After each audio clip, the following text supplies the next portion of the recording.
Good morning. Thank you all for joining us today, both being here in person and also those of you that are tuning in virtually. So I apologize for the little bit of a late start, but glad to have everybody here. My name is Wazem Maula. I am the Associate Director of the Caribbean Initiative at the Atlantic Council's Adrian Arch Latin America Center, which is based in Washington, D.C. And myself and my colleagues that are here from the Atlantic Council are extremely happy to be here in Kingston, Jamaica. Jamaica is a great partner of the Atlantic Council. Last year, we were honored to host Prime Minister Andrew Holness on the sidelines of the Summit of the Americas, and most recently host Foreign Minister Kamina Johnson-Smith at a World Bank roundtable just a couple months ago. So once again, thank you all for being here. I'd especially like to thank our partners for this event, the UN Women Caribbean Office, in particular, Tony Ann Broadbent and her team. It's fantastic to work with you all, and we're very much looking forward to today's event and also continuous engagement. Today, we'll cover a range of topics, and we have a great lineup of distinguished speakers that will be able to address them. We'll cover both challenges and solutions to gender-based violence and women's economic empowerment here in Jamaica, but also the wider Caribbean. I encourage everyone here to use a QR code at the bottom of your agendas and also to visit our website to learn more about our partnership with UN Women. To get us started, we'll begin with Aniceto Rodriguez Ruiz, who serves as the head of cooperation for the EU delegation here in Jamaica. Aniceto, it was great to speak with you while here in Jamaica, and I'd like to invite you onto stage. Thank you. Thank you very much.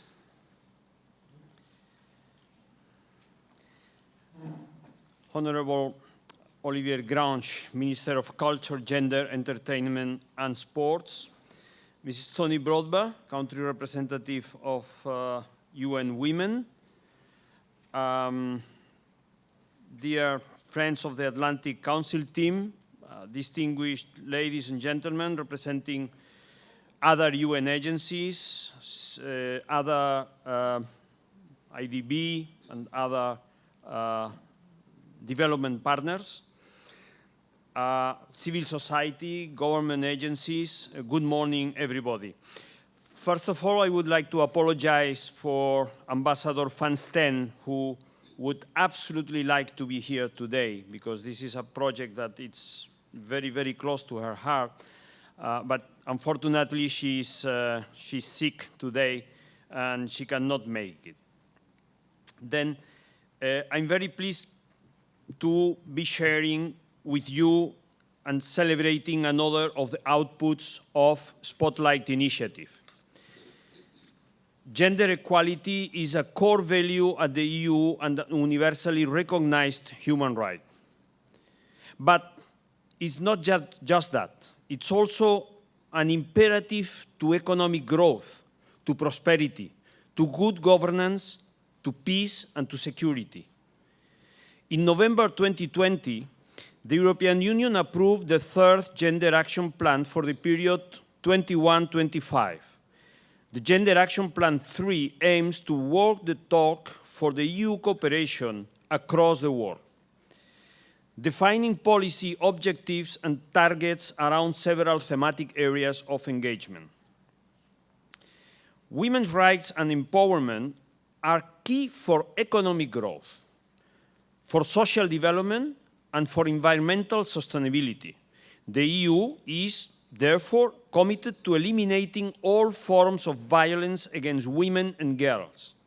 In fact, empowering women and girls is not only the right thing to do, it's also the smart thing to do. It's a human thing to do. In pre-pandemic times, and even today, women continue to be overrepresented among the world's most vulnerable groups. Access to resources and power remains highly skewed towards men. Violence against women remains an important area for action, because 1 out of 3 women worldwide, I said worldwide, I include also Europe and all the countries, is still suffering physical or sexual violence, often at the hands of an intimate person. These terrible crimes often go unnoticed, unseen, and unspoken. This is simply unacceptable, and we all need to stand up to speak out and stop the violence once and for all. Violence that is directed against any person specifically because of that person's gender, gender identity, or gender expression, or that affects persons of a particular gender disproportionately is intolerable and should be addressed by all stakeholders. This gender-based violence sometimes results in physical, sexual, emotional, or psychological harm, but also on economic loss to the victim. The EU understands gender-based violence to be a form of discrimination and a violation of the fundamental freedoms, and we have seen that gender-based violence in most societies affect women disproportionately. To this end, on March 9, 2020, the European Union, in partnership with the UN, launched the Spotlight Initiative for Jamaica, providing a support of 8 million euros, which has been contributing to making Jamaica the country where every woman and girl can live a life free from all forms of domestic or family violence. This strong commitment is also one of the reasons the European Union previously collaborated with UN Women and the International Labour Organization to implement another program that was the Win-Win Gender Equality Means Good Business. This program in Jamaica was the base, some way, of the Spotlight Initiative, taking forward the successful components of this project. We are glad that the Spotlight Initiative has remained committed to shining a light into the private spaces in which violence thrives within homes and family situations. The initiative has supported the development of legislation which protects victims, strengthens victim referral systems and pathways. It has also provided funding for the government of Jamaica to establish 3 national shelters for victims of violence against women and contributed to a cultural shift which recognizes that violence against any person is wrong, but especially that violence against women robs this country of the productive capacities of half of its citizens. Thank you very much.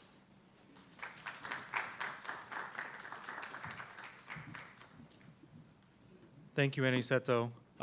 Great, insightful remarks as always, and would like to point out this would not be possible without the European Union's support through the Spotlight Initiative, and really encourage everyone to learn more about the great work that the EU is doing here, not just in Jamaica, but the wider Caribbean. Next, we have a distinguished speaker with us to provide keynote remarks, the Honorable Olivia Grange, Minister of Culture, Gender, Entertainment, and Sport for the government of Jamaica. Minister Grange has been a member of Parliament for St. Catharines Central since 1997. She was appointed Minister of Information, Youth, Sports, and Culture with responsibility for women and gender affairs, entertainment, community development, and special projects in 2007. Minister Grange has had a long career as a committed community activist and politician focusing on youth and women's affairs, and we are so excited to have you here, Minister Grange. She was also awarded the Order of Distinction in the rank of Commander for her contribution to the Jamaican music industry, and it's such a delight that you're going to be here giving us remarks. Minister Grange, thank you so much, and I'd like to invite you onto stage.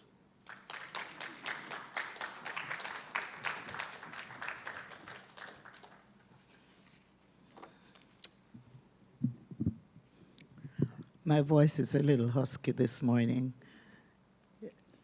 You know, when the weather changes, those of us who have a sinus problem are affected.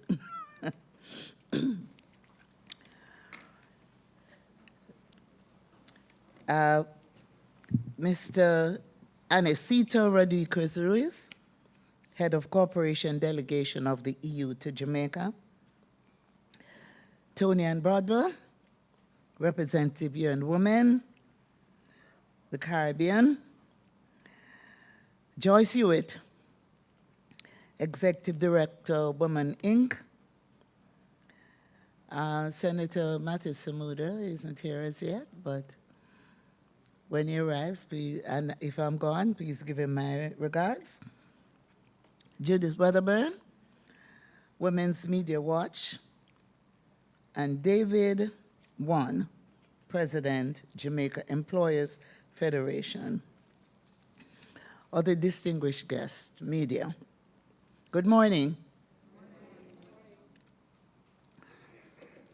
As the Minister with responsibility for gender affairs, and as I'm often described, a champion for the empowerment of all Jamaican women, I'm happy to greet you at this morning's forum.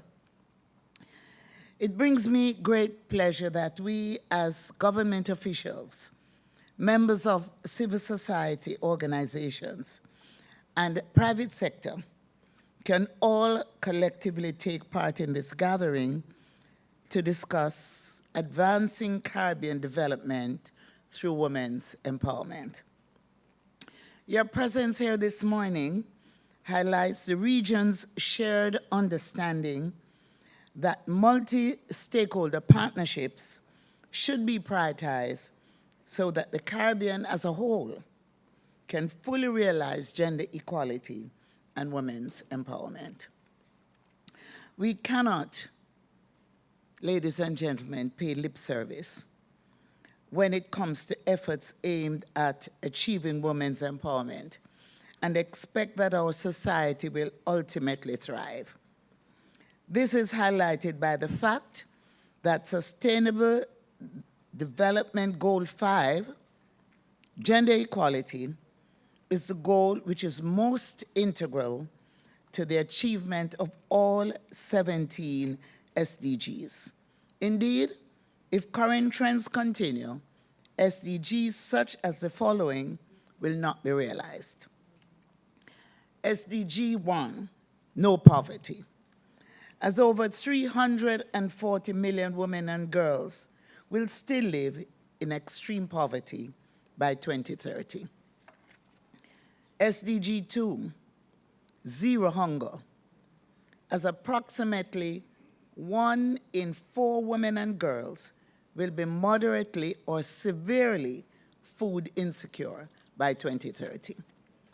SDG 8, decent work and economic growth.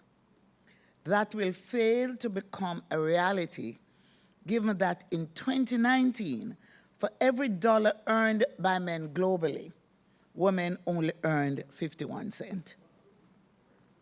SDG 10, reduced inequalities. That will continue to persist as women are still twice as likely to report discrimination based on sex than men. And that comes from a UN Women 2023 report. Progress on the Sustainable Development Goals, the Gender Snapshot 2030.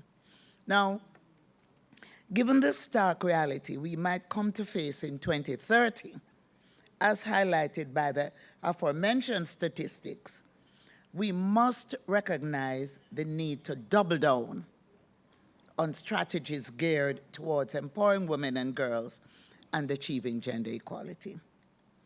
Key among these strategies is ensuring that gender equality and women's empowerment is prioritized in national development policies, strategies, and the governing legislative framework.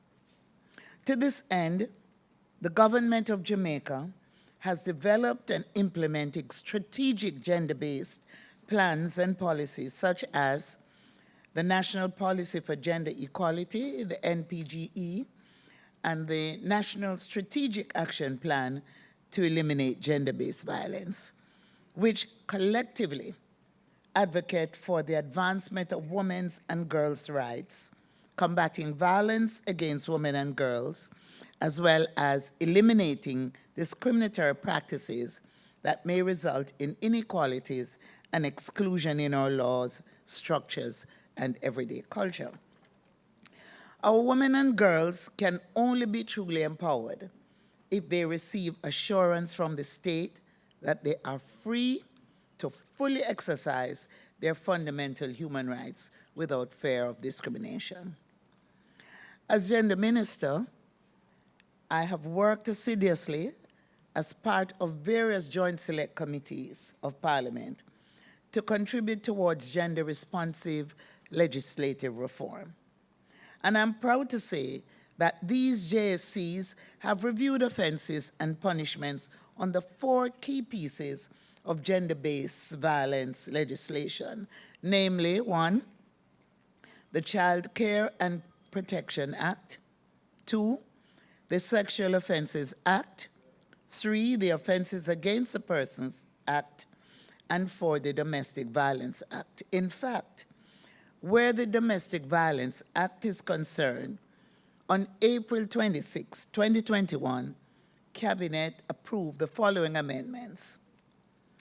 To Section 2, insertion of a definition of domestic violence. And this new definition captures physical, sexual, emotional, and psychological abuse. Section 3, expansion of the category of persons allowed to apply for protection orders on behalf of the abuse. Inclusion of the children's advocate in this section as one of the persons who can apply for protection orders on behalf of child victims. Granting any person, even Joyce, right, whether or not they are a member of the household, the leave of the court to apply for a protection order on behalf of any abused person.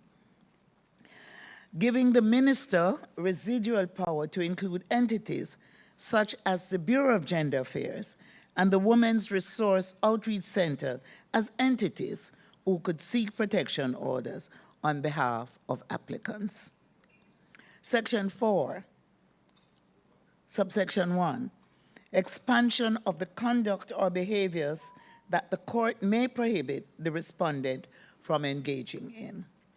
Section 4, subsection 2, widening of the threshold to be met in obtaining protection orders. And Section 5, penalty for breach of a protection order, and that is increasing the penalty for breaching a protection order to a fine of $1 million or imprisonment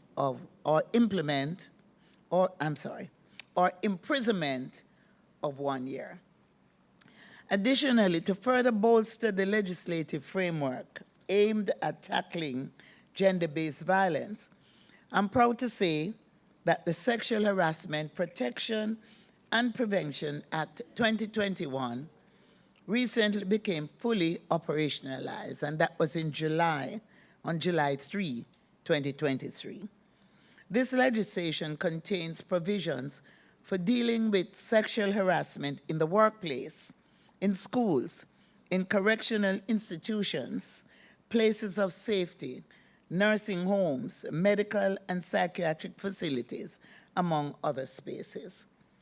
Furthermore, the government of Jamaica continues to enforce legislation regarding equal treatment of men and women, such as the Employment Equal Pay for Men and Women Act, the Property Rights of Spouse Act, the Maintenance Act, and the Maternity Leave Act, which specifically prohibits discrimination against women on the basis of maternity. And I will pause here to let you know that the Tribunal for the Sexual Harassment legislation is at Cabinet.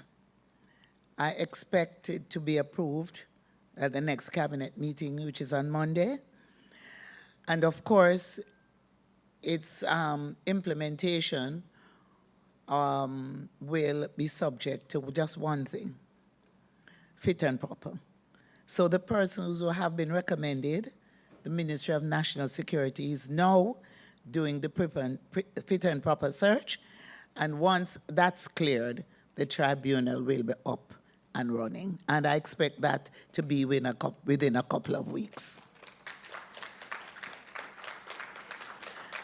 Sometimes, you know, as minister, I feel things move too slowly. And I know the gender advocates out there, they bash us at times. to say, boy, things not moving. But it's not for lack of, as minister, I push. But there's a lot of work to be done. And within these entities, we have number of persons, only so many, with so much work. And sometimes it moves a little slowly, but it's not for a lack of pushing. So I just want to put that on the table at this time. So we cannot realize women's rights and gender equality without women's economic empowerment. According to the International Labour Organization, the ILO, investing in women not only promotes greater employment and income, but also leads to sustainable economic growth, and that's the SDG 8, in sectors such as health and education, where women generally spend more income. Unfortunately, Jamaica's unemployed population continues to be predominated by women. Even where women are employed, they have consistently earned less, have occupied less secure jobs, and are more likely to be employed in the informal sector. Self-employed women in the micro, small, and medium enterprise sector also face unique challenges, including access to financing for the expansion of businesses, accessing capacity development, gaining support for business ventures, an inability to afford high-priced business advisory services, a lack of access to high-level technology, and an inability to take advantage of global export markets. It is with these challenges in mind that the Women's Entrepreneurship Support, the WES, W-E-S project, was developed by us. This project came to fruition through a memorandum of understanding that was signed between the Ministry of Industry and Commerce, formerly the Ministry of Industry, Commerce, Agriculture and Fisheries, and the Ministry of Culture, Gender, Entertainment and Sport, and this happened November 1, 2017. And this facilitated a strategic partnership on programs for women in entrepreneurship. Through this partnership, female entrepreneurs are selected to receive an award each financial year to strengthen their institutional capacity. Phase 1 was launched on November 13, 2017, and 4 beneficiaries were allocated funding to purchase materials and equipment to renovate and expand their businesses, as well as to set up business-related projects. And it included like a beauty salon, a hairdresser, setting up her salon, getting the equipment for it. Under phase 2 of the project, launched in 2021, we expanded the numbers to 10 women in medium, small, and micro enterprises. And they received financial assistance, each to assist with sustainability and expansion of their businesses, as well as recovery from COVID-19. They also participated in a 4-week training workshop to provide the necessary knowledge and empowerment opportunities to scale up their enterprises. So we also ensured that they were trained to build capacity in operating their businesses. Importantly, women will not be truly empowered if they are unable to occupy leadership and decision-making roles in political and public life. And I must tell you, that's why I got into politics. I never wanted to get into representational politics, but then after working in communities, I found out that if you don't have a seat at the table, you don't have no talk. So I decided I was going to go for it. It's not an easy role, I can assure all of you, but I want to encourage those who would like to get into politics to do so, because there is gratification when you serve people and you see the results. So data shows that women still remain underrepresented at all levels of decision making worldwide. As of September 15, 2023, there are only 26 countries where women serve as heads of state and or government. Notably, the national policy on gender equality, our national policy on gender equality sets a target for 30% of decision-making positions to be occupied by women, which is either close to being met at this time, has already been met, or has been surpassed in different areas. For instance, in 2020, Jamaica achieved 29% of women in political representation and 41% of appointments to 312 public sector boards approved by cabinet. And I must tell you, when recommendations come to cabinet for boards to be appointed, there is a strong focus on the 30%. No board is approved at cabinet unless there is the 30% target. Of course, we have to also ensure there's a 30% target for the men, because it's not just about empowering our women, but having gender equality. And so if the recommendation, you will find that less than 30% men are recommended, then it's not approved. Likewise, if less than 30% women, it's not approved, which we in cabinet, it's quite an interesting exchange and experience. Now, to further bolster women in political representation, on December 13, 2022, the House of Representatives approved a motion for the establishment of a caucus of women parliamentarians from both chambers and both parties. And I could say all parties, that we have representation in Parliament now by just two parties. And this bicameral caucus will create a sustainable medium where women parliamentarians can unite to strengthen solidarity and women's representation and leadership in politics, as well as among the general public. And what's interesting is that this bicameral caucus, what we ensured that it was institutionalized in Parliament, where we were able to get it to be a sessional committee. Additionally, the caucus can be used to provide essential information and training for women parliamentarians, and also to mainstream gender in parliamentary institutions and procedures. In June 2023, the caucus was retitled as Caucus of Women Parliamentarians. Importantly, while acknowledging that several significant strides have been made in realizing women's empowerment and achieving sustainable development locally, we remain cognizant that more work needs to be done. To this end, there is a need for more gender-responsive budgeting, a key challenge that our society, and indeed the region as a whole, still continues to face. In order to more appropriately respond to the differing needs of not only our women and girls, but all citizens as a whole, public budgets should integrate commitments towards achieving gender equality.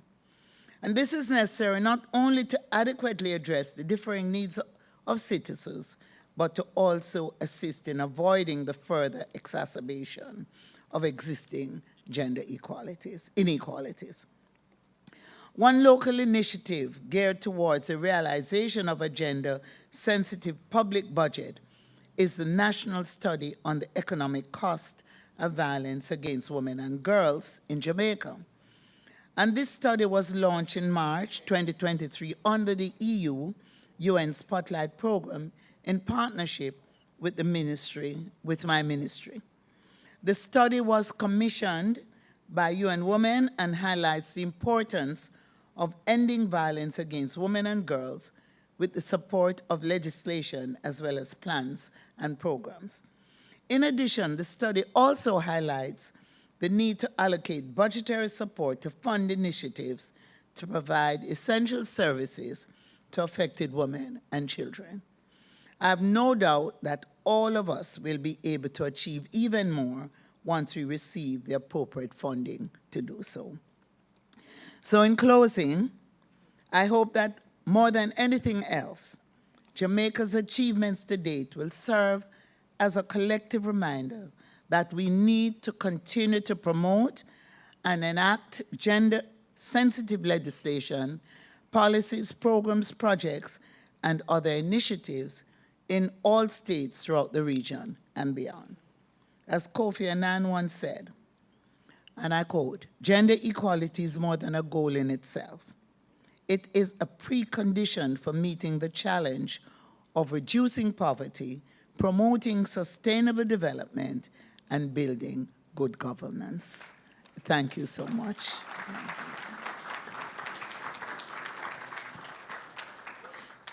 Minister Grange, thank you so much for your insightful remarks, and thank you for those of you that have just joined us as well.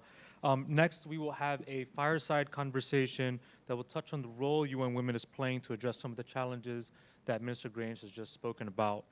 For this conversation, we have Tony Ann Broadber, representative of UN Women's multi-country office for the Caribbean, and Christina Williams, who is chairwoman of the Human Rights Council at the Norman Manley Law School at the University of West Indies, Mono Campus. Tony, Christina, welcome on stage.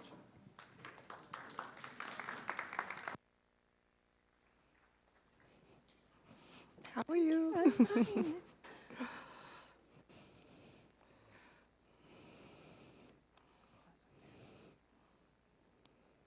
How are you? I am well. I'm suffering from what the minister's suffering. I'm wondering if it's my Jamaican genes, because my sinuses are not treating me well. But I'm very excited to be here. And I'm happy to have you. And I'm happy you have asked a young person to moderate this conversation. I think it's important for us to have intergenerational dialogue when we look at women's economic empowerment and gender-based violence. So thank you so much to the partners for having me. I'm youngish, huh? I'm still Yes, youngish. I agree. I think we're all young at heart. That's fine. So the Thank you. discussion, thank you so much. The discussion today seeks to navigate the challenges and opportunities around curbing gender-based violence and enhancing women's economic empowerment. So the question is, what role is UN Women playing in achieving both goals? Big question. The first thing is to better understand what it is UN Women is supposed to do, right? We are one agency within a universe of the United Nations system. We are actually the youngest UN agency. Yes, created in 2010 because the General Assembly recognized that even though everyone thought they were doing work on gender equality and women's empowerment, no one was really hitting the mark in the way it needed to be addressed, right? And so we were created, and we have a triple mandate. We're supposed to coordinate with the UN system to ensure that the work they are doing is impactful and achieves gender equality. The other area is the normative work. I know Jamaica will be presenting to the Convention on the Elimination of All Forms of Discrimination Against Women next week. We support to make sure that Jamaica and all other Caribbean countries are not only reporting in a timely manner, but also at the stage when global standards on gender equality are being addressed. And the last is innovative programming. We can't do innovative programming without partnerships like the partnership with the European Union. And we can't do innovative programming without leadership by governments like the government of Jamaica. What we have been doing through the Spotlight Initiative is trying to bring it all together. When we talk about violence against women and girls, we always assume we talk about it in a siloed way. If you look at the data in the Caribbean, for Jamaica, it's 39% of women who have ever been in a relationship have experienced some form of violence. And across the region, if you collate all of the figures, we're at 46%. So what that means is we can talky about it, but at least one of each of us in this room Had that experience. have had an experience of violence from someone we have loved or who we felt should have loved us. With that in mind, we think, okay, policy has to be in place. As Minister said, it takes time. Right. Policy has to be in place, and the conversations have to be happening so that the politicians aren't being bashed, but they're being supported and held accountable by civil society. We need civil society. We need civil society to do what it's doing, but do it in a way that is engaging, in a way that pushes the movement forward and does not pull us all apart. And then the last way is ensuring that the data and statistics, the reason we know there's 39% is because Jamaica was a first mover in applying the UN Women CARICOM model, which is a WHO model that we've adapted for Caribbean, small island developing states to better understand how to measure prevalence. But now how much does it cost? Because when Minister goes to cabinet, she needs to be able to convince her colleagues who care, Right. but they also care about the infrastructure. They also care about the deficit, the criminality that we don't always link to the Back to criminality right. happening in the house. So if she can say, well, actually, this is costing Jamaica $1 billion US, then it changes the debate. It changes the way in which we approach this. So UN Women, what we do is we make sure the models are there for the statistics. We support the statistics. We bring the convening to the table. And in the last part, we make sure you understand it's an economic issue. It's a human rights issue. It's a sustainable development issue. It's an economics issue. If women don't have the tools to make certain decisions, they will feel they cannot leave certain situations. Right. And so it is an economic issue. Not only is it costing the government of Jamaica, but it is also costing just individuals their potential to fully serve their countries. Thank you. So what I'm hearing is that we're dealing with a human rights issue, a sustainable development issue, an economic issue. But all in all, we're using policy, projects, and partnerships to really mitigate this particular issue. You didn't mention this particular thing, Tony, but I want to mention it. So recently, I was at the UN General Assembly, right there in September, and I noted that the Spotlight Initiative was highlighted by the Secretary General as one of the high-impact initiatives of the UN. So I think we should applaud that because of all the initiatives that we're having from all the agencies, this particular initiative is being highlighted as a high-impact initiative. All right, so now that we have established what we're trying to do to solve these both goals of the curbing gender-based violence as well as enhancing economic empowerment, how can UN Women work with important stakeholders such as government and CSOs to build off its recent progress? And while you're answering that, I want you to highlight what does improvement look like in terms of short-term and medium-term success. So one of the reasons that the Spotlight Initiative is as large of an investment that it is in the Caribbean is because of the government of Jamaica. Sometimes, because we're small island developing states, people don't think that the investments that should be made in our region should necessarily be raised, also because we're high income, right? Jamaica negotiated to make sure we had enough for the Caribbean, not just Jamaica, the Caribbean.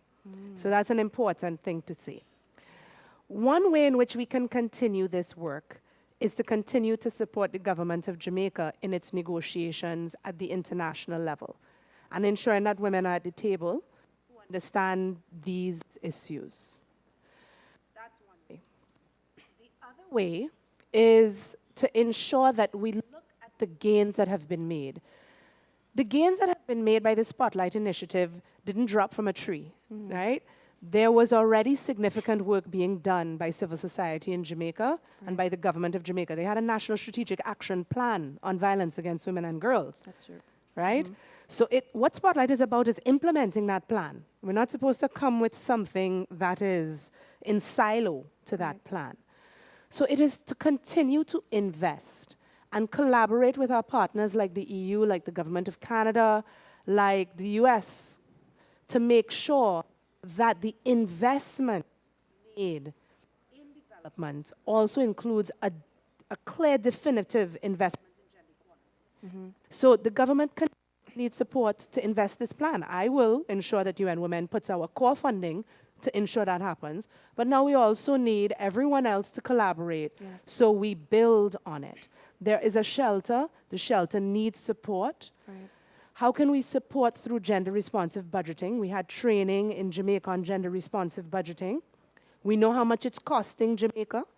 Now how can we work with the parliament and this fantastic Women's Parliamentary Caucus so that when the budget comes around, they're able to negotiate and lobby for a budget that funds these investments. Also, the WEST program, we were able through the Government of Canada, FCDO UK program in gender to support the WEST program. We need to make the links because when you look at who these women business owners are, many of them are survivors of violence against women and girls. It's almost 1 in 3 in Jamaica, right? So why not ensure that we're continuing to invest in that program as well? The models that we have developed for statistics, we need to keep them going. In another 10 years, we need to invest again in another prevalence study. Has it gone down because of our efforts? This is the way in which we continue, and UN Women in particular, with the Atlantic Council, our partner, as well as all of the civil society organizations that exist in Jamaica, without whom we wouldn't be here. This work wouldn't be happening. And I see a colleague from Scotiabank, and I want to say, the other way we do this is by ensuring the private sector is at the table. Yes. We sometimes do this work in silos, right? You have the international development work. Even our language is different, right? But if you don't have private sector at the table, and it's costing private sector a lot of money as well. I believe it's around 2%. Don't quote me. Go to the website and look at the report. But it's about 2% of the GDP that the cost is to private sector, is my recollection. It's expensive, gender-based violence. And what we need to be able to do is bring them to the table in a way that makes sense for them. Right. How can you, what are the specific actions you can take to make sure that you are not part of the problem, but you're creating an enabling environment for us to solve the problem? We have women's empowerment principles, we have gender seals, we have ways in which we have already worked with the private sector to do this, and we will continue. Right. So we're talking about collaborating with government, civil sector, private sector, and may I add youth as well, right there. Well, where the youth? Aren't you in? You should be in government. I believe the minister just made a call, Yes. right, for a representation. But you should also be in civil society. Indeed. And you should also be in the private sector. It's all, when we speak about youth, when we speak about older persons, because we need older persons involved as well, because without course, them, so many generational. lessons, right? This is an intergenerational dialogue. We need youth to be engaged in all of these places. Indeed. Thank you so much, Tony. So you have heard it. We need to invest, we need to connect, and we need to collaborate because the solution, I believe, is in all of us. Absolutely. And we applaud you and women. We applaud all the partners as you continue to, I would say, support localized solutions as we mainstream and work together to curb gender-based violence and to enhance women's economic empowerment. Thank you so much, Tony. It was my pleasure to moderate this fireside chat. And I look forward to all the work we'll continue to do outside of this room. Thank you.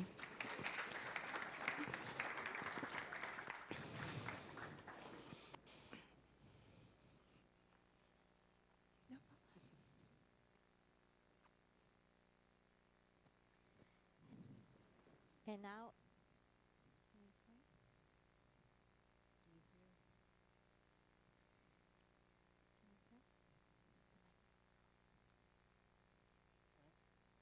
good morning, everyone. Good morning. Because we're going to Good get up morning, now. everyone. Christina, Tony, thank you so much for this presentation. I think that it was such an inspiring conversation following the minister, also the European Union. I think that the this was lady such an from, important UN set of Scotia. remarks for us to have right at this moment. With that, I thank each and every one of you We're for going to joining get us up today now. in person. We have the stage set. We're going I to would get like up to now. ask the panelists for my portion of the event to please join me on stage. We have Joyce Hewitt, Executive Director at Women Inc., Nardia McLaurin, Director Community Liaison for the Jamaica's Ministry of Culture, Gender, Entertainment, and Sport, as well as Nastasia Robinson, the Legal Advisor on Human Rights and Civil Society Organizations, joining us today. Thank you. Please. I would like to begin by introducing myself, actually. I am Valentina Sader, the Deputy Director for Impactful Programming at the Adrian Irish Latin America Center at the Atlantic Council. The Atlantic Council is an organization based in Washington, D.C., but we have this wonderful partnership with UN Women Multi-Country Office Caribbean right now, and it gave me the amazing opportunity to come to Jamaica and see this wonderful place. So thank you, UN Women. Thank you, the European Union as well. With that, I wanted to say that today's event is part of this ongoing partnership between the Atlantic Council and UN Women. This is focused on gender-based violence, women's economic empowerment, political participation, as well as a gender lens to climate and climate financing. These are such important topics, as we heard just now. We're focusing on the broader Caribbean, but particularly on Jamaica and Guyana. So we are here today, but we'll be going to Guyana very soon. As such, I am delighted to have the opportunity to be here and to bring together such important stakeholders and relevant stakeholders for these conversations. We have not only members of the government here, the Jamaican government, but also foreign government officials joining us, private sector, multilateral organizations, academia, and of course, civil society organizations, so we can go deeper into some of these gender issues, looking into how to address the root causes of those. Also highlighting, of course, best practices across Jamaica and the Caribbean that could be exported elsewhere and that we can learn from one another. With that, and to help us go deeper on these issues and how to make this happen, I wanted to introduce the experts joining me here today. Joy Hewitt, she is the Executive Director at Women Inc. and has been a part of this project already from a while. Also, Nardia McLaurin, Director Community Liaison at the Jamaica's Ministry of Culture, Gender, Entertainment, and Sport. And as well as Nastasia Robinson, the Legal Advisor on Human Rights and Civil Society Organizations, who has also been part of this project. So thank you all for joining me. Thank you so much for taking the time to come to have this conversation with all of us here, as well with those connecting virtually. I wanted to start with Joyce in particular, because I think that we have important conversations to be had, and I think that Minister Grange actually mentioned at the beginning the definition of gender-based violence, and I think this is something that is very important for us to be bringing to the conversation. According to UN data, Jamaica has the second highest rate of femicide in the world, considered epidemic based on World Health Organization's level, only behind El Salvador. To address the root causes of gender-based violence, we know that we must try to understand it. Joyce, you work daily at Women Inc. With victims of gender-based violence. What factors could begin to explain this data and the extent to which gender-based violence is present in the Caribbean and in Jamaica in particular? Boy, where do I start? Certainly, one of the key areas that we must not forget is that of patriarchy. And in addition to patriarchy and the attitudes that prevail, I think are the most important.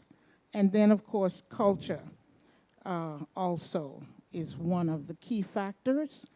And I'm talking from experience.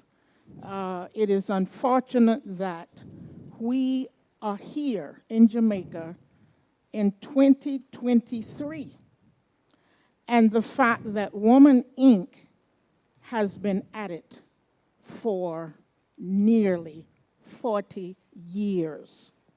As a matter of fact, next year, 2024, will be the marking of the extent to which Woman Incorporated has been involved. And the fact that we are still confronted with the same things that we were confronted with nearly 40 years ago is a factor that we must look at. And one of those factors is attitude.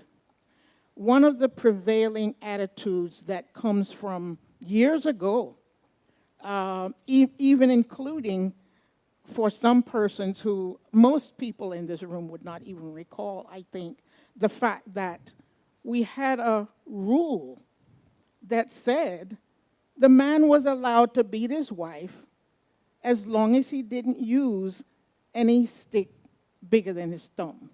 Now, of course, we know what the size of most men's thumb may be.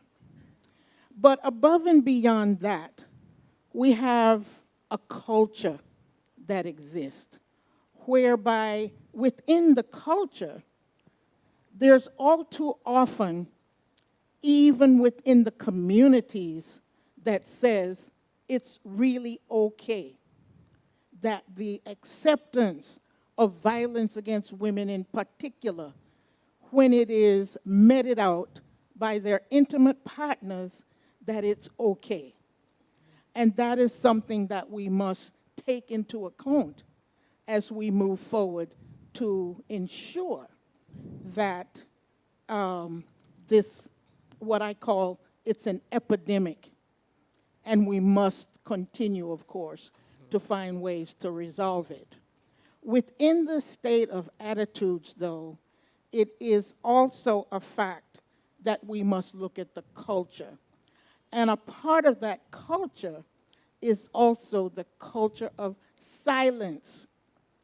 All too often within neighborhoods and communities, it is accepted to the extent that it is ignored until something dramatic happens. And so when we're looking overall, we must take into account, again, the set of attitudes that also speak to the culture of silence.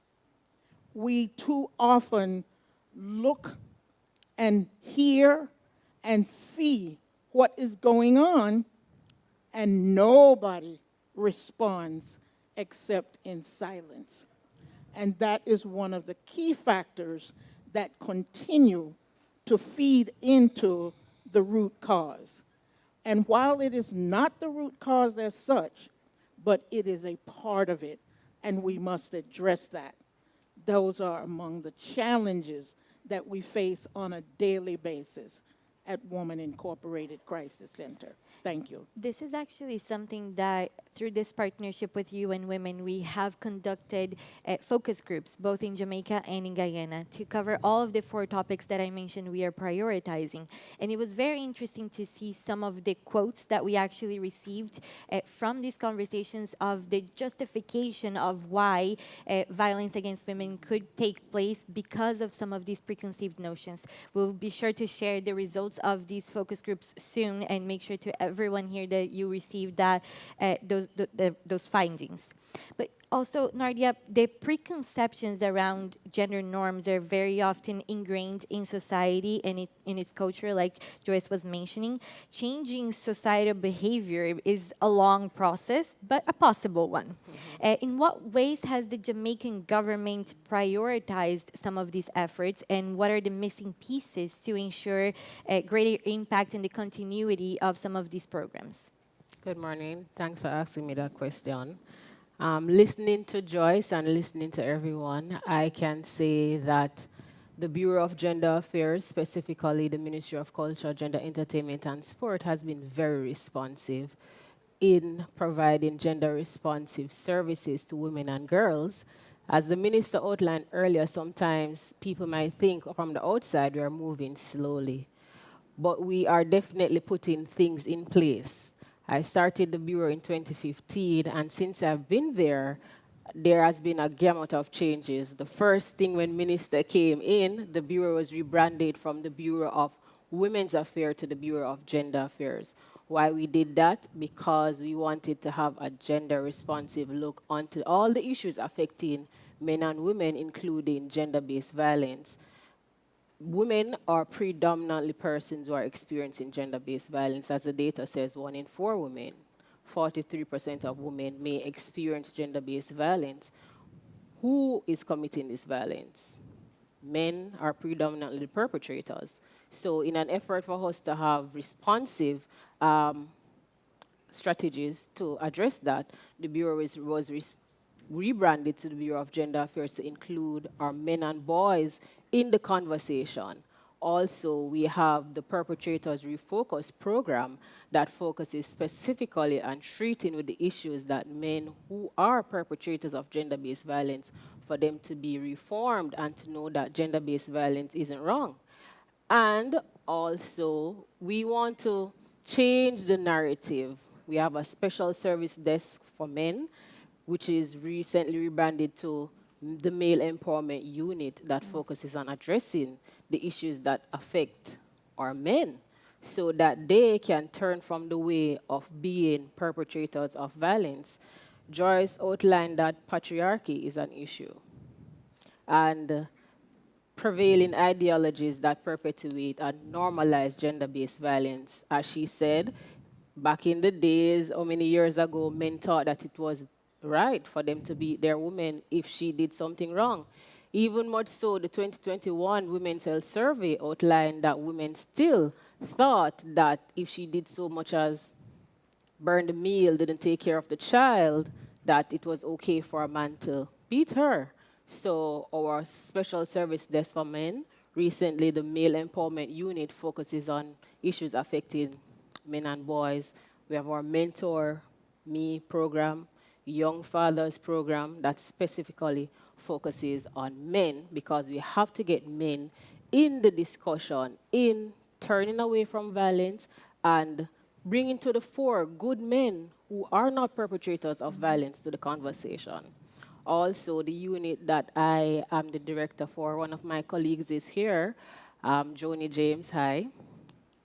We focus heavily on public education and sensitization, because when a client comes to us, because at the Bureau we are responsive, we have a call-in helpline where persons can call 188 no abuse, and we have our walk-in clients. Persons can text, please call me, send us a message on Instagram, and we answer.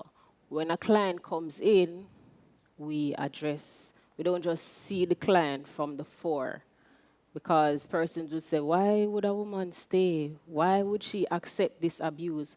We do not do that. We look deeper onto the issues that may cause her to experience or to stay in abusive relationship. One such thing that we don't do is victim blaming and shaming, which is a part of our culture as well. So our unit focuses heavily on public education and sensitization. We, through the funding of UN Women, launched the No Excuse for Abuse, which is a public education campaign that sees us going island-wide to all of Jamaica. We go to the faith-based organizations, we go to the schools, because we know that victim today possibly can be a victim or a survivor tomorrow. So we go to the schools as early as the basic schools, high schools, tertiary education to teach persons about gender-based violence. We are guided by my favorite document, which is the National Strategic Action Plan to Eliminate Gender-Based Violence, which was heavily informed by data. That data had a baseline that outlined what existed in Jamaica, funded by UN Women, of course. It showed that a lot of persons do not know what gender-based violence is, so they don't know how to address, don't know how to report, don't know the laws, because our culture normalizes violence. Emotional abuse, psychological abuse, what's that? I think that was just part of my everyday exchange. So seeing that, the first move that we made as a government in implementing the NSAP was to launch a public education campaign that saw us going to different communities using the different strategies to educate persons on what the baseline data said. What is gender-based violence? How can I not commit gender-based violence? What are the laws? Persons do not know what are the laws. Who do I go to? Joyce mentioned earlier that a lot of persons suffer in silence. Persons suffer in silence a lot of times because they do not know who to go to or who to talk to. So that is why the Bureau created this responsive network so that persons can call or text us if they want to remain anonymous so that we can help them. Another thing that the Bureau or the ministry has is our national shelters. We currently have 3 national shelters for women and their children who experience gender-based violence, so they do not have to suffer in silence and think that they have no place to go. Other than the national shelter, we work very closely with our civil society groups, including Joyce. So if persons do not want to go to the shelter, there are other alternatives for them to go to. I think it's very interesting the amount of mechanisms that need to be in place to address the root causes of something as big as this. And Right. obviously, when we are talking about the sustainability and continuation of some of these programs, addressing and targeting education is definitely the way to go, but also simultaneously trying to address some of the challenges that we have that are ongoing and that cannot wait for the result of the education, the investment on education. Obviously, I think that one of the points that I would for sure take from this conversation and from your insights is also the importance of bringing men into this conversation, into bringing men as champions of women's rights, educating men, having men have the information, men and boys have the information that they need to be able to make better decisions in the future that are not threatening to women's lives or anyone's lives, honestly. With that said, though, one of the biggest challenges that we have right now is also in the legal system. And Nastasia, I wanted to turn it to you also because of this very big lack of legal frameworks or maybe the inefficiency of the legal system to identify and then prosecute gender-based violence is a very big issue. The World Bank data says that even in countries where laws on domestic violence do exist, like here in Jamaica, 1 in 4 of them do not actually protect women from physical and sexual violence. This data is also in line with the findings of the focus groups that I was just mentioning. Although legislation exists, there is a perception that gender-based violence cases often go unpunished, which also leads to underreporting, which Joyce was actually mentioned. What explains these legal challenges? How can current legislation be better implemented and enforced? I think the conversations that we've been having a lot about the legal framework has been very important. But I think there have been advancements in terms of our legislative framework. I don't find, and while there are improvements that can be made, Minister outlined, for example, the Domestic Violence Act that is in amendment, that is long overdue, and we welcome that because it will certainly, hopefully, result in a change in terms of enforcement.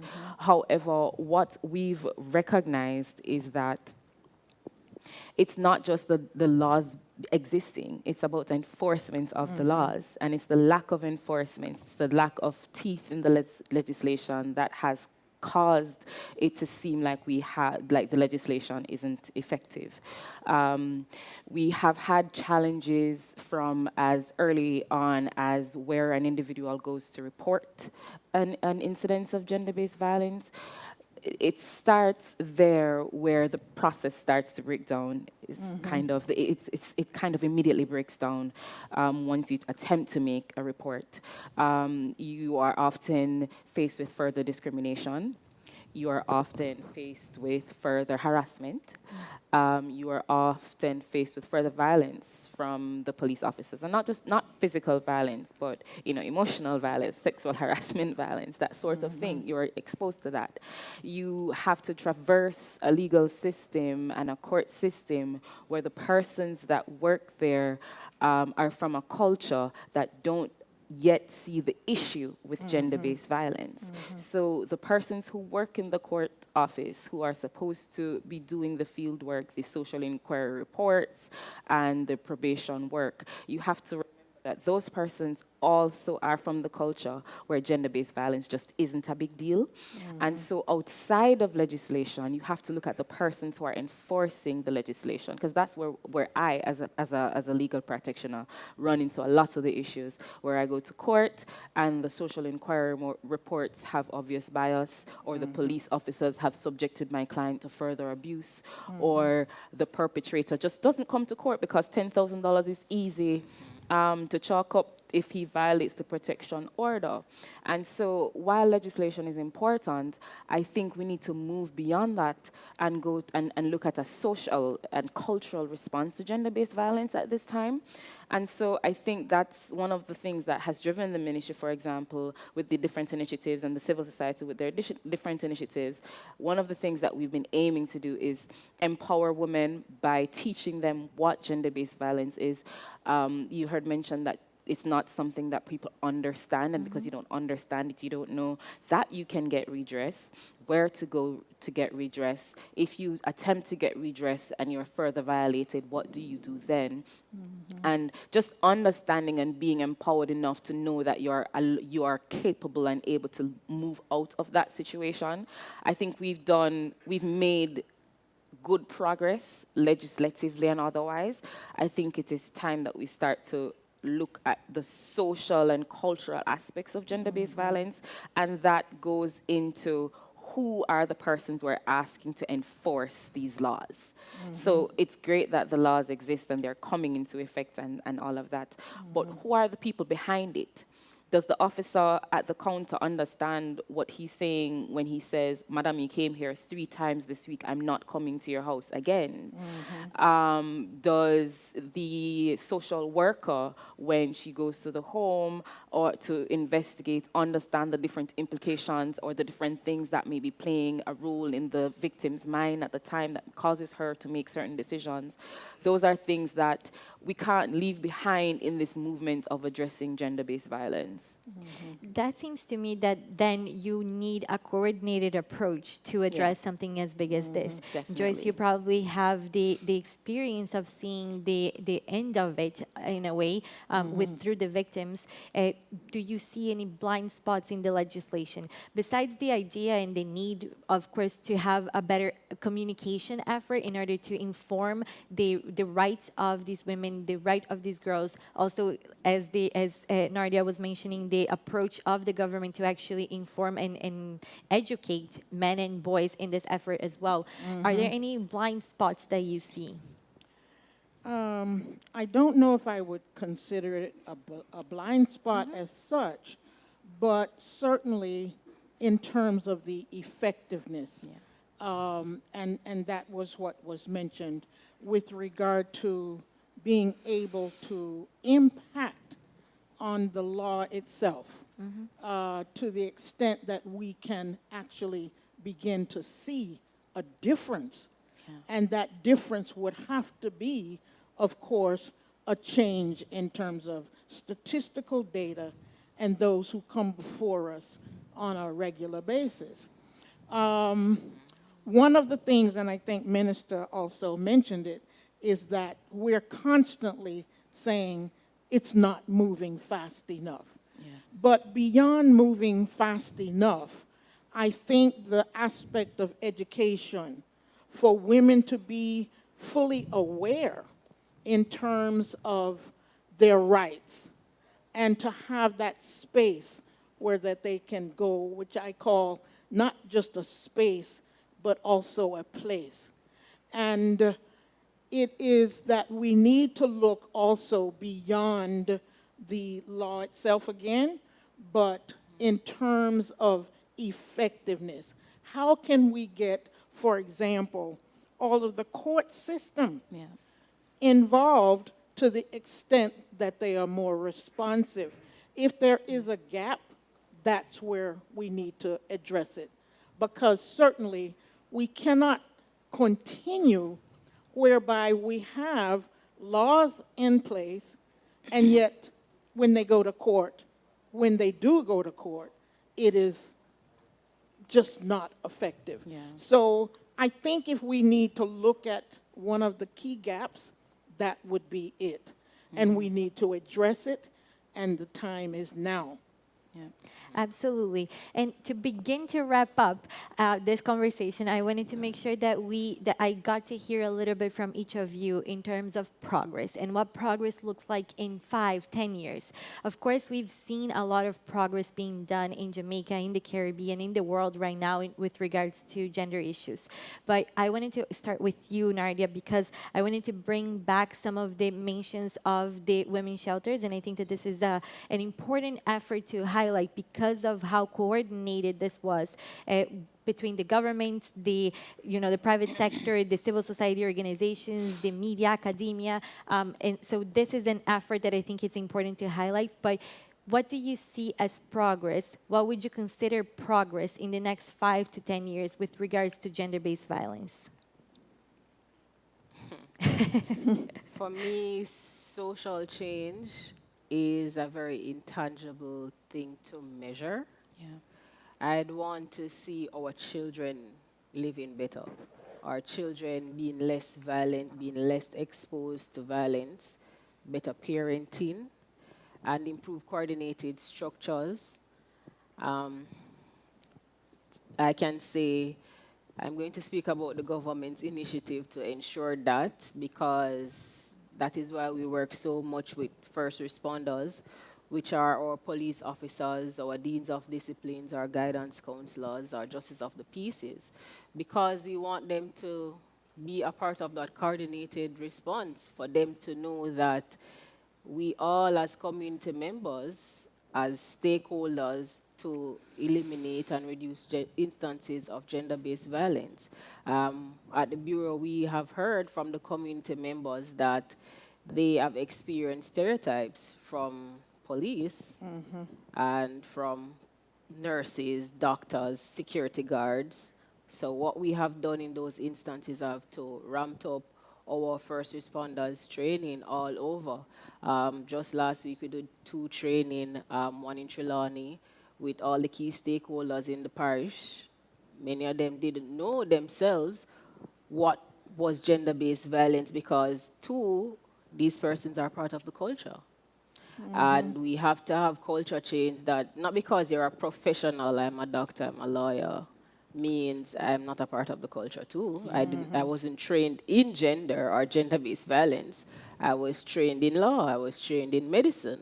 So that's where the government, through our ministry, comes in to bridge that gap, to increase knowledge for persons to know how to address effectively gender-based violence. And going to the schools, we have our, I don't know if persons would know, we have a gender ambassadors program and our schools education program that sees us going to the schools all over Jamaica for us to have a better future as it relates to gender-based violence. Even recently, through the implementation of our NSAP, we have started training with the media, because we want to change the cultural narrative on the ideologies that are being bolstered and put forward by our different key stakeholders that are responsible for the future Jamaica. Nastasia, what about you?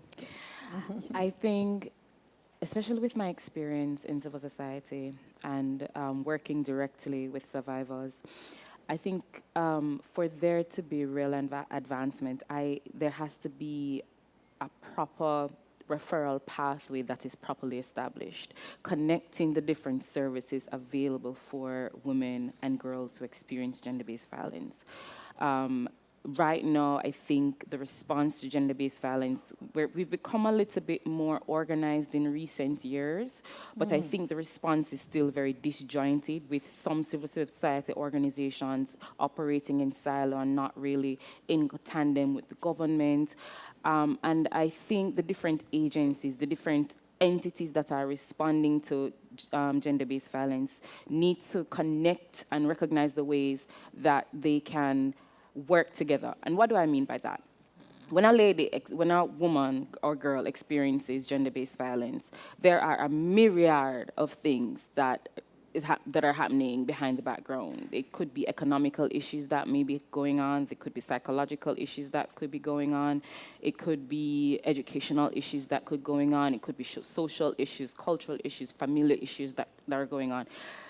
In order to actually address gender-based violence, you have to address the different things that are happening in that individual's life, that one, continues to keep them in that situation, two, continues to keep their partner or whoever is abusing them in that perpetuates that sort of behavior. And you need to address, well, what does empowerment look like for that person? And currently you have many different organizations across Jamaica that provide different services, but because they're not all linked, we don't yet have a full picture. And I think it is so important for us to start linking all of those different entities, your victim support unit, with your SISOCA, with your Office of the Children's Advocate, with your Child Care and Protection Services, with Jamaicans for Justice, with Women Inc., with the ministry, with the shelter, with the police, with the justices of the peace, with the judges, with the persons working in the court. It has to be a full response, and it has to be where all persons who are involved in the response actually have a connection and a link that is enabling them to have to be able to respond to all the issues that are happening at the same time. It's an interconnected system. Yes. Go ahead, Joyce. Yes, and it is something that occurred under the Spotlight Initiative, Yeah. and that is a referral pathway. So what I'm hearing from my colleague is that perhaps we need to zero in. We need to standardize it. Yes, and not only that, but we need to zero in on why people are not necessarily aware in Right. terms of our responsibility, perhaps, of ensuring that that referral pathway, which came out of Spotlight, Right. is in fact that everybody is Has fully access to aware of that existence, so that they will have at least a start in knowing which agency to go to, which agencies are involved, and the response that they can expect from each of those agencies. I think that's Absolutely. critically important as Yeah. well. Nadia, last comments, Yeah, please. last comment, in line with the referral pathway, I thank you for that, because that is something that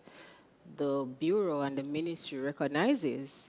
And through the Spotlight, we are the main implementing, yes, we are the ministry is the main implementing body to standardize a referral pathway. We have currently signed agreements with the Ministry of Health, the Ministry of Justice, and the Ministry of National Security in order to standardize the government, and the Ministry of Education. Minister signed those referrals and had those meetings with the key government agencies to standardize the government's referral pathway. And through our first responders program, that is why we have the training, so that we can have a coordinated and standardized program in order to eliminate gender-based violence. So that is something that the ministry, the government of Jamaica, the JCF, is currently working on 1 point.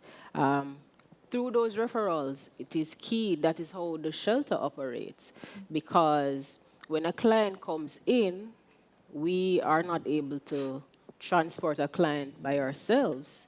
It's through a coordinated approach with the key stakeholders. When a client comes to the shelter, they are offered different support through Victim Services Division, who would assist us in court, through the CDA, through the police, through the different jurisdiction, who would traverse these clients to the various shelters that we have. So we have signed the MOUs, and we are in the process of implementing our referral pathway. I think that this is the perfect way for us to end this discussion, because I think we were clear that this is a system, that there is a need for coordinated approaches and a multi-actor effort to make sure that we are curbing gender-based violence in the Caribbean, but also including women into the workforce, for example. With that, I wanted to thank you, Joyce, Nardia, Nastasia, for joining us today and sharing your insights with us. We'll continue to have this conversation through other channels. Addressing gender-based violence is a long process, but lasting progress can be made. Empowering women economically is one step in that direction. And with that, I'm delighted now to welcome to stage the Senator, the Honorable Matthew Samuda. He is in the Ministry of Economic Growth and Job Creation. Senator Samuda focuses on the portfolios of water, environment, climate change, and blue and green economies. Senator Samuda has a long career in government and in the Jamaican private sector. He has attended Campion College and the University of the West Indies, Mona. Senator Samuda, it's a pleasure to welcome you to the stage. Thank you so much for joining us today. You can hear the chatter from the other panelists.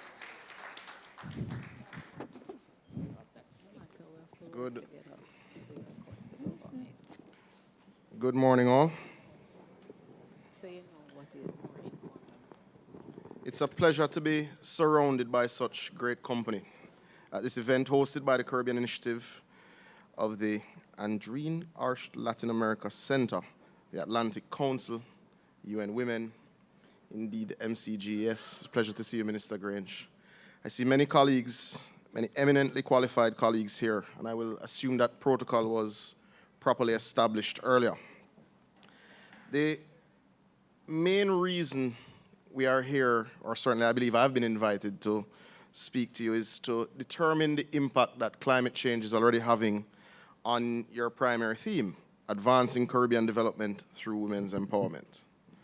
Such collaborations and initiatives are essential for addressing critical issues and fostering positive change in the Caribbean region and beyond. In my capacity as Minister without Portfolio at MEGJC, with the primary responsibility for water, environment, and climate change, I welcome this inclusive discourse. Ultimately, there is no greater issue or greater change in terms of attitude towards an issue that is required than climate change. Indeed, climate change is a global issue with far-reaching impacts across various sectors and across different sections of society. What is, however, clear is that countries such as Jamaica, whether it be SIDS or LDCs, are disproportionately affected. And our concerns generally include the issue of geographic vulnerability, all the issues associated with sea level rise, the impact on biodiversity, the impact on things like our coral reefs, and the impact of changing weather patterns. But when we discuss climate change in the context of Jamaica, it's not properly understood. 70% of Jamaica, or 70% of Jamaica's population rather, lives within 5 kilometers of the sea, in low-lying areas.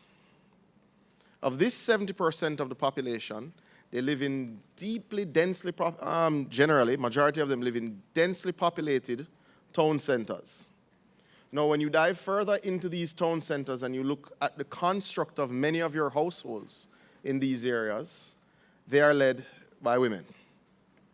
So the issue of climate change cannot be discussed or cannot be properly analyzed without looking at it through the gender lens. Now, as stated, Jamaica is affected disproportionately, as is the rest of the Caribbean. Certainly our brothers and sisters in the South Pacific, certainly sub-Saharan Africa is seeing the frontal assault from climate change now. Jamaica is seeing it. Jamaica would have experienced in July and August the two hottest July and August we've ever experienced. Jamaica is in the middle now of a bleaching event. Now, that mass bleaching event, which will no doubt significantly impact our coral reefs is a disaster. 30 years ago, the tourism capital of the Caribbean, being Montego Bay, had 50% coral coverage. It has between 10 and 12% now. So the climate has already changed. Environmental degradation has already eroded one of our biggest natural assets.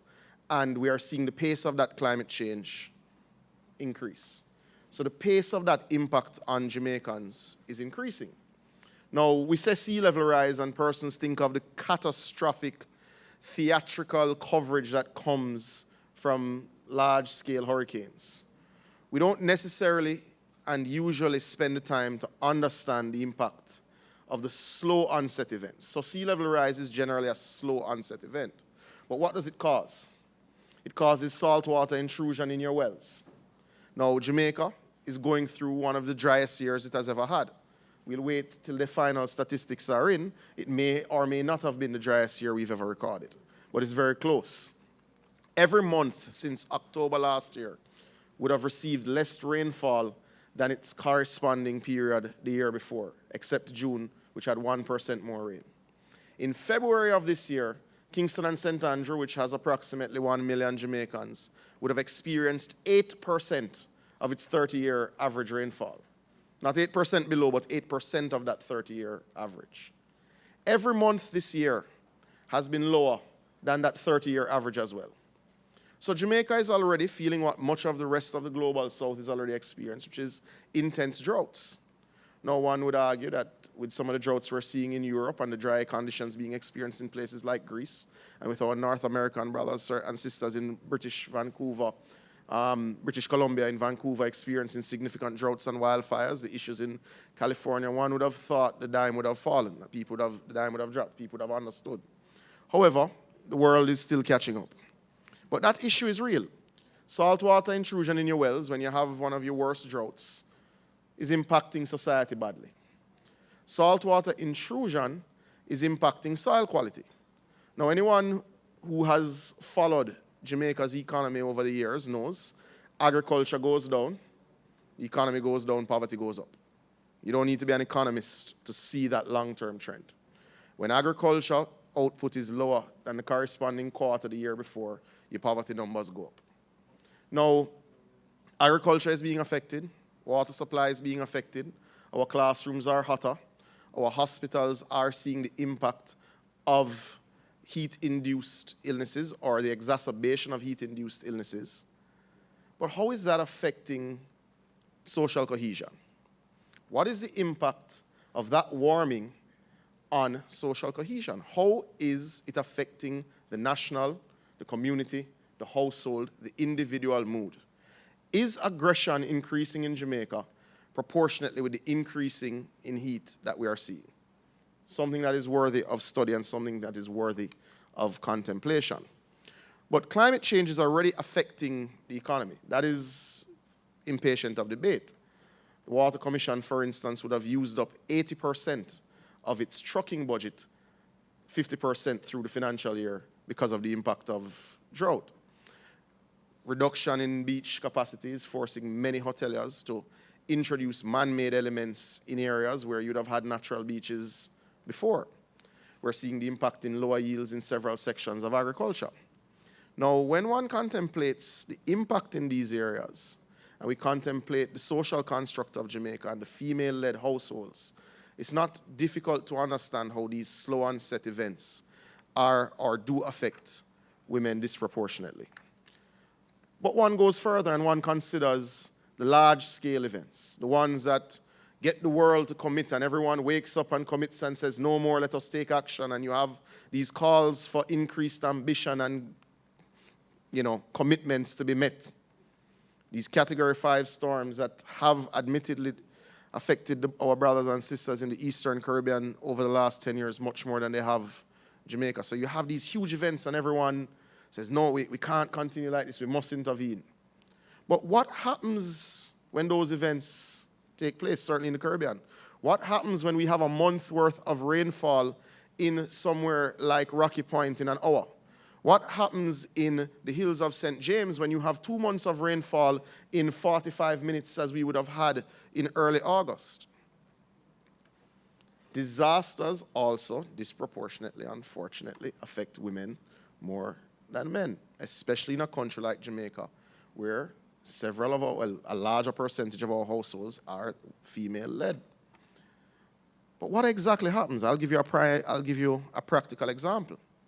In southern Clarendon, in our recent floods that we would have had in that space, you had several babies born before term. Now, if one understands our primary healthcare system and how Jamaica's healthcare system is structured, you'd realize, if you know the geography of southern Clarendon, you'd realize that that would trigger an issue. Jamaica has had a long history of midwifery, or midwifery, depending on the pronunciation. But as societies move forward, some of these things that were thought of as traditional and not necessarily at the forefront of medical care, because of human behavior and human-induced climate change, it creates the need to look back at how we've managed society in the past to strengthen these initiatives. It is why last year at the UNGA, when the PUSH program would have been launched, Jamaica would have supported it. It is why climate change is certainly through the CCDs committing to re-strengthen its coordination and participation on initiatives through MCGES. Because we accept that ultimately the impact isn't equal. We're all going to be impacted by climate change. We all have been impacted by climate change. You're impacted every single month when you get your light bill. You're impacted every single evening that you've had any challenge with your water supply. But we're not all impacted equally, or rather our ability to respond or to adapt to these changes is not equal. It is why fora such as this is indeed so important. It's why we shouldn't shy away from dealing with the particular issues that we have, because we have a responsibility to those who cannot necessarily adapt themselves. Now, from a policy perspective and from Jamaica's policy prescription, Jamaica is responding to climate change in a more advanced way than much of the developing world. And I don't say that from a position of arrogance. I say that from a position of fear. Because Jamaica's response is a microcosm of what is required, despite it being far more developed and investing far more than other developing countries. And what do I mean by this?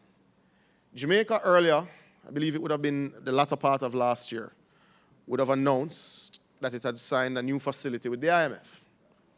That is about 1.7 billion US dollars. Now, this is not an emergency response to a fiscal crisis. This is a facility that I believe only Jamaica and Mexico in the hemisphere would qualify for. This is a sustainability and resilience fund, of which 900 plus million of it is should you have a disaster. It's a bit of an insurance policy. You're able to invest immediately. So you have a large storm, you have an extended drought, you have a crisis, you're able to respond. So it's an insurance policy. But $764 million of it is being invested in significant strengthening of our sustainability programs. So money is going into forestry. Money is going into coastal resilience. Money is going into water to make sure that we adapt. Money is going into climate-smart agriculture. 764 million, as I have been looking through the developed world, and you comb through the websites of the IMF, the World Bank, IDB, your varying other funds, your Asia Development Funds. I'm not seeing any fund of that size going into resilience building in the developing world. I'm not saying it's the largest, but it's certainly one of the largest, and I'm not seeing any others that are as large. But that's a drop in the bucket for what Jamaica needs. Jamaica's water system to be resilient, just the water. We're not talking about roads, your housing stock, to transform your schools, to transform your health centers to be ready for 2-degree warming, which is where the world is on track for. Just to transform your water systems to be water resilient by 2030 and to make sure that you honor your commitments under SDG 6, to make sure we honor our commitments under Vision 2030, which is to provide potable water and to provide sanitation to all of our citizens by 2030, I have to find $3 billion US dollars. So 764 million significantly eclipses what many of our neighbors who have fiscal challenges now are able to leverage. But it's a drop in the bucket. So it shows the scale of the problem. Jamaica is being rewarded for strong fiscal management, It's being rewarded for bringing down its debt. Jamaica has right now, I believe, close to 80 million US dollars deployed in sustainability projects, whether through climate change, PIOJ, or its environmental branch. Several projects, and we're blessed to enjoy support from our multilateral and bilateral partners that is very strong and very significant. But that's a smaller drop in the bucket. So what are the issues that how are we approaching fixing these issues, understanding that at the societal level, persons aren't necessarily able to respond to the challenges evenly?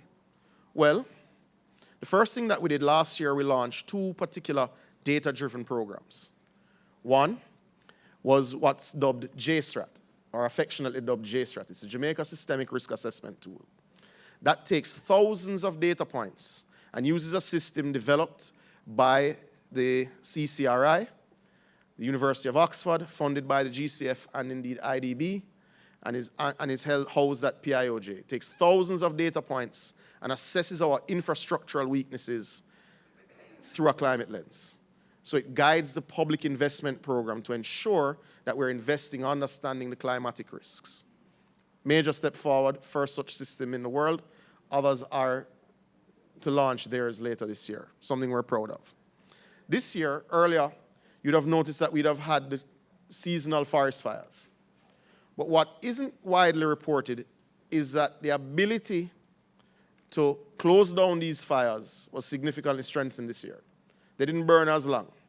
And that's because earlier last year, or middle of last year, we launched a bushfire warning index through the Met Service, where we took, again, thousands of data points in support from the GCF again, and we built a system that allows us to forecast.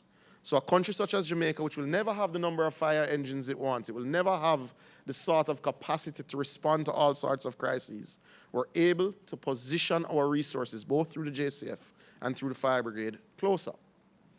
But practically, at the community level, the drought earlier this year, I think, opened a lot of Jamaicans' eyes.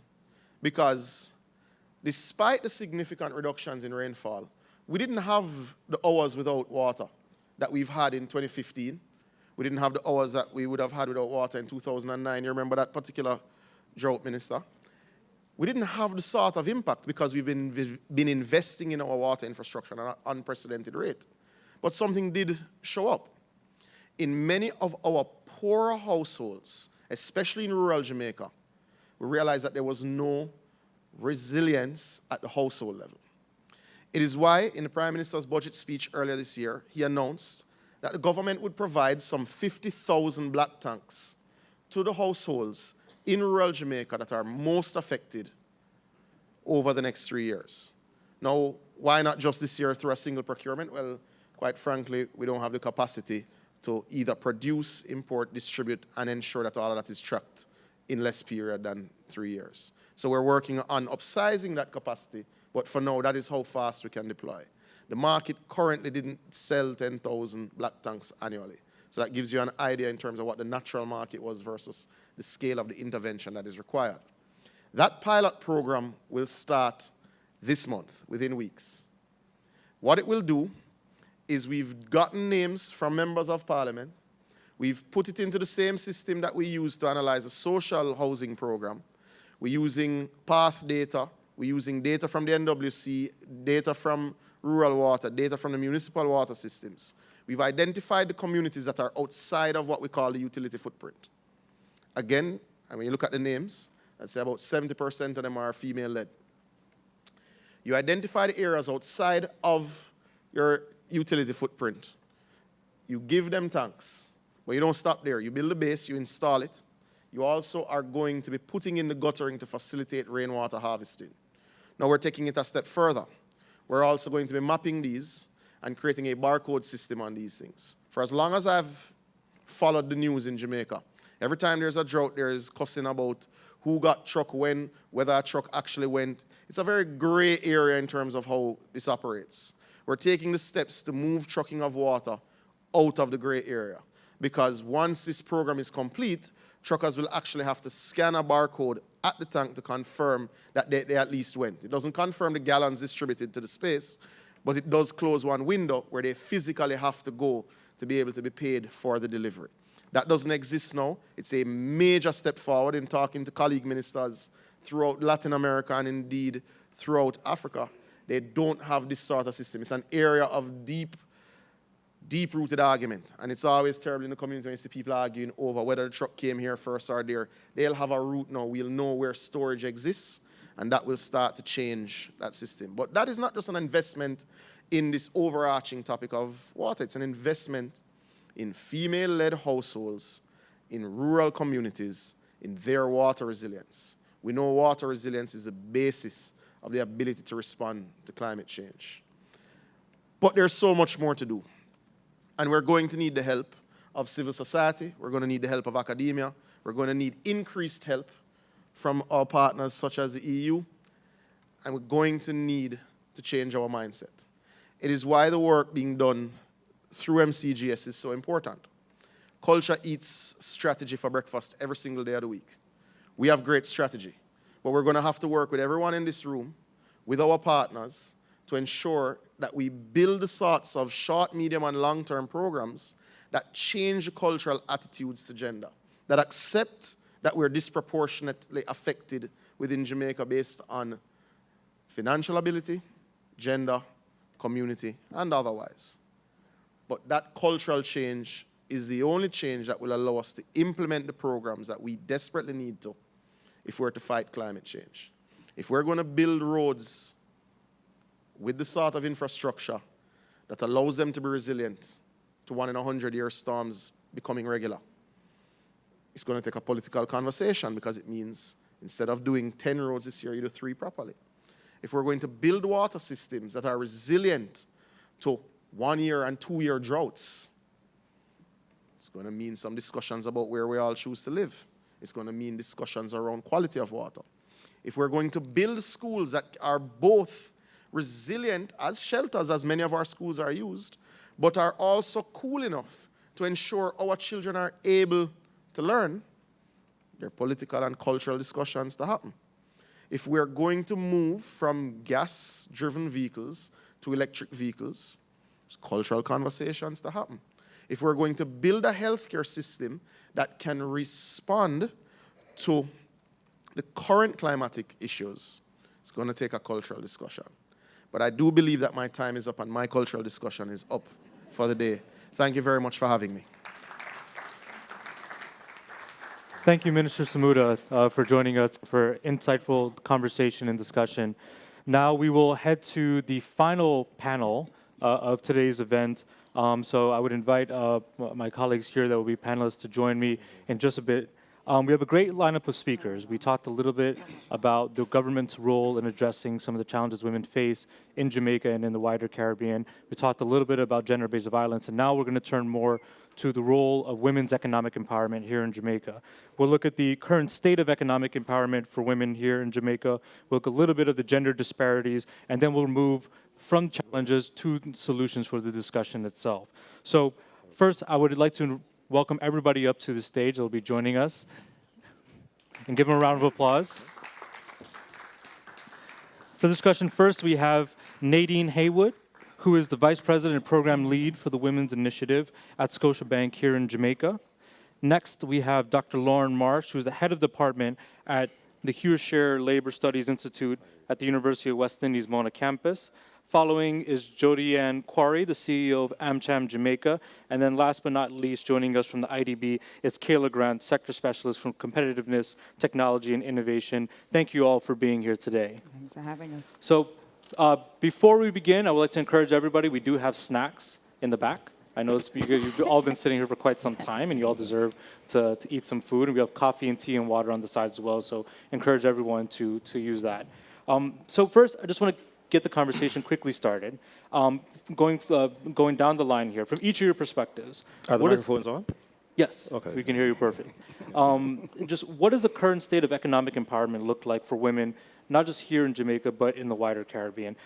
Nadine and Jodianne, I want to go to you first, giving your perspective from the private sector, and then we'll go to Dr. Marsh to talk a little bit about his perspective from the academic and CSO level, and then finish up with you, Kayla, from your perspective from the IDB. But please, Nadine, just talk to us a little bit about what does economic empowerment look like right now here in Jamaica and the wider Caribbean. All right. So, hello, everyone. It's so wonderful to be here, and thank you, UN Women at the Atlantic Council. This is certainly a very good opportunity to talk about economic empowerment for women, and I'm very glad to represent the private sector and Scotiabank, I would have to say. So, what does it look like? And I think we want to put in context first what is economic empowerment for women. And to put a simple definition to it, a woman is economically empowered when she can make and act on financial decisions, when she's in control of financial resources. So sort of put that at the top first. And then when we think about where women are today, I think it is fair to say that women have come a far way in terms of being economically empowered. We can compare it to, if we want to take a time spot 100 years ago, even though I'm sure my colleagues are going to cover that better, to see where women are represented today in the business sector, running their businesses in top management, certainly in the financial industry. In the Caribbean, for instance, women represent about 40% of management, middle management. Jamaica has a very unique place in the Caribbean because we have the highest rate at about 60%.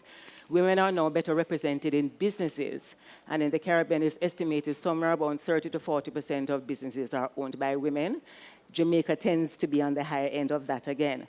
So yes, women are definitely better represented in terms of economic empowerment. We have made great strides over the years, but there's still work to be done, and we'll talk about that.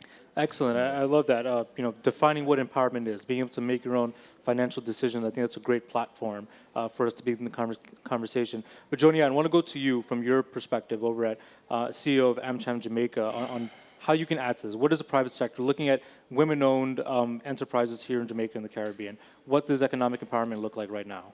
I think it's a mixed bag. I think you have the benefit of, as Nadine said, this sort of really enhanced way of looking at women getting involved. So we have more women in small, medium enterprises. We have more women getting involved in businesses. We have the distinction of, along with St. Lucia, being one of the 2 places on the planet where you can have a middle manager as a woman. That's amazing. However, we have also seen that there are some challenges. So we spoke about gender-based violence earlier. We've also spoken about sexual harassment, where when women get into these spaces are not, in fact, very welcoming or hostile to women, and in fact impact their ability to continue to then stay in these spaces and continue to empower themselves and their households.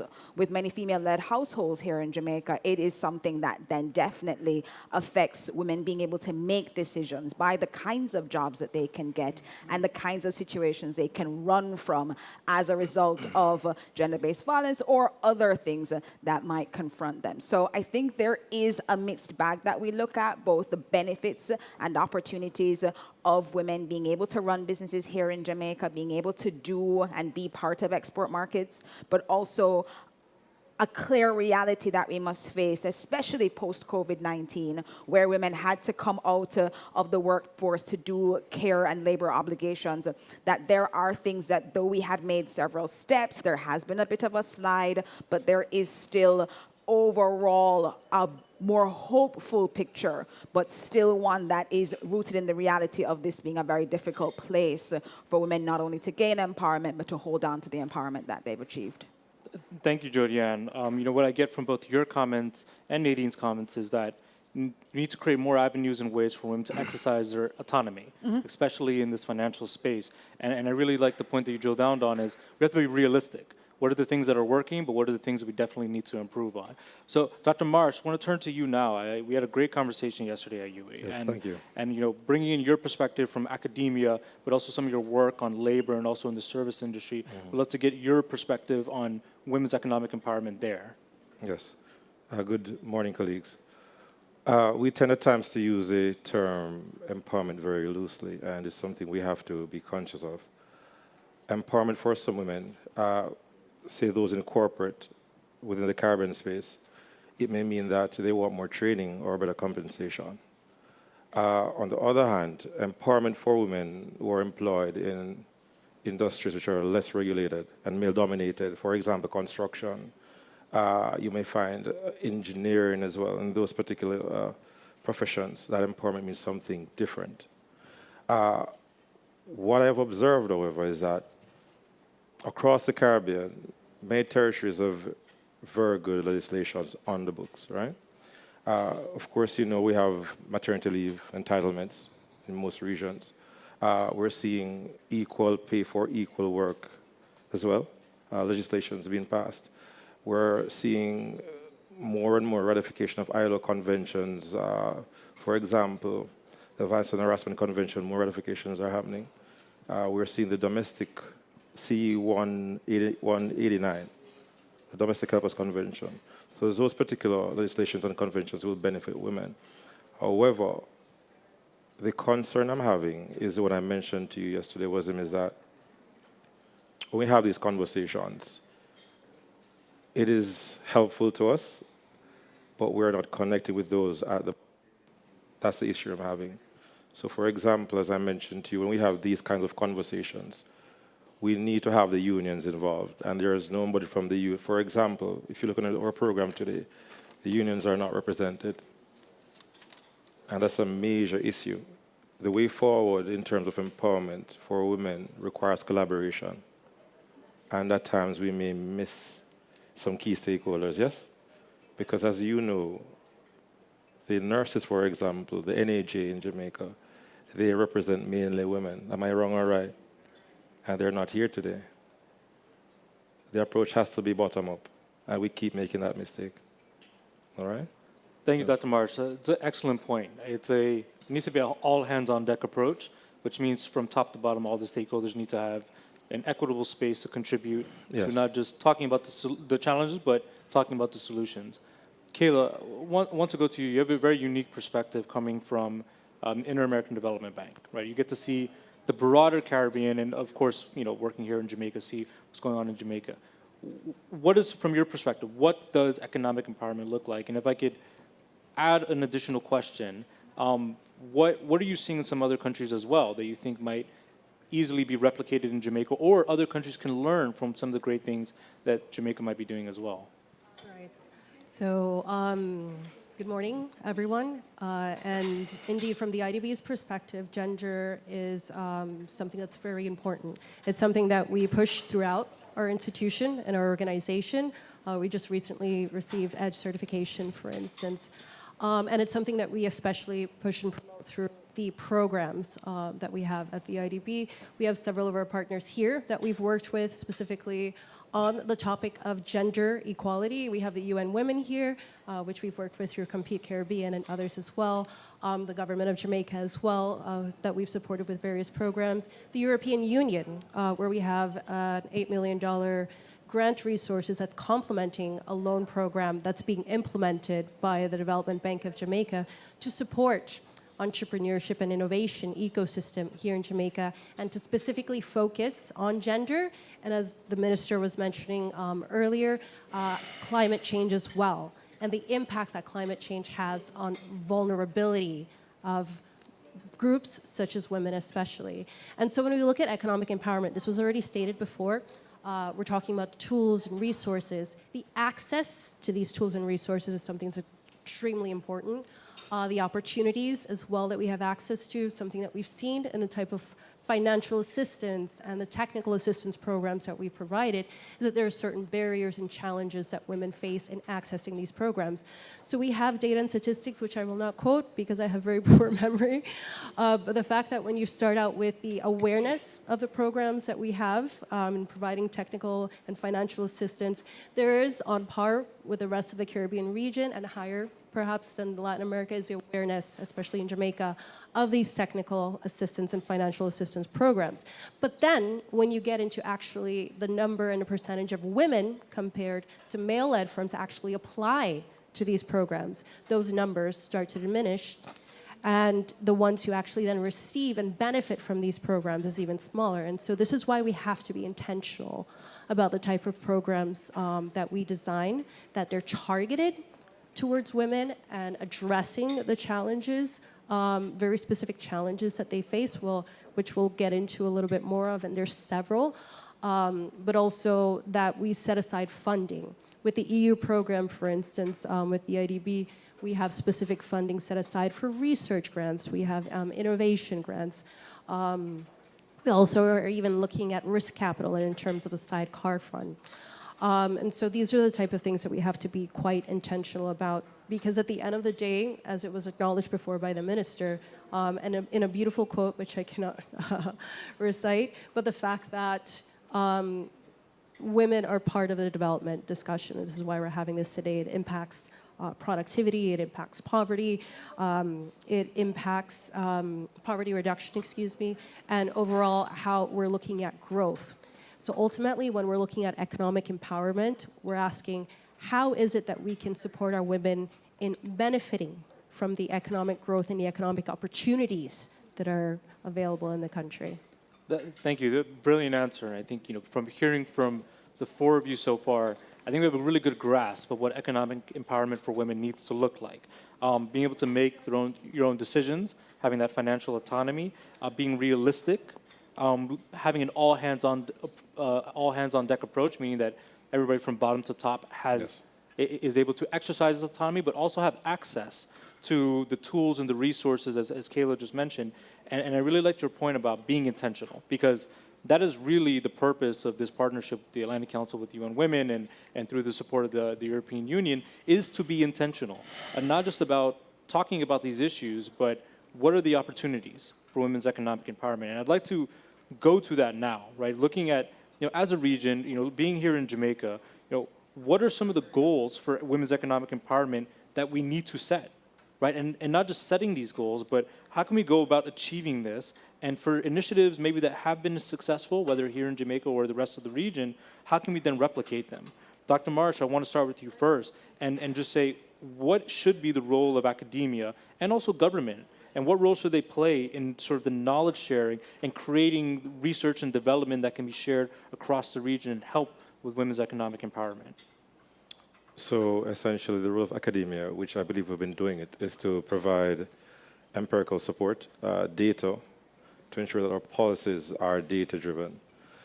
Essentially, that's sometimes curtailed by the fact that the information sometimes is not forthcoming. Good? We're currently doing a study now on sexual harassment and gender-based violence at the Institute. And many persons do not want to participate in certain kinds of research. All right?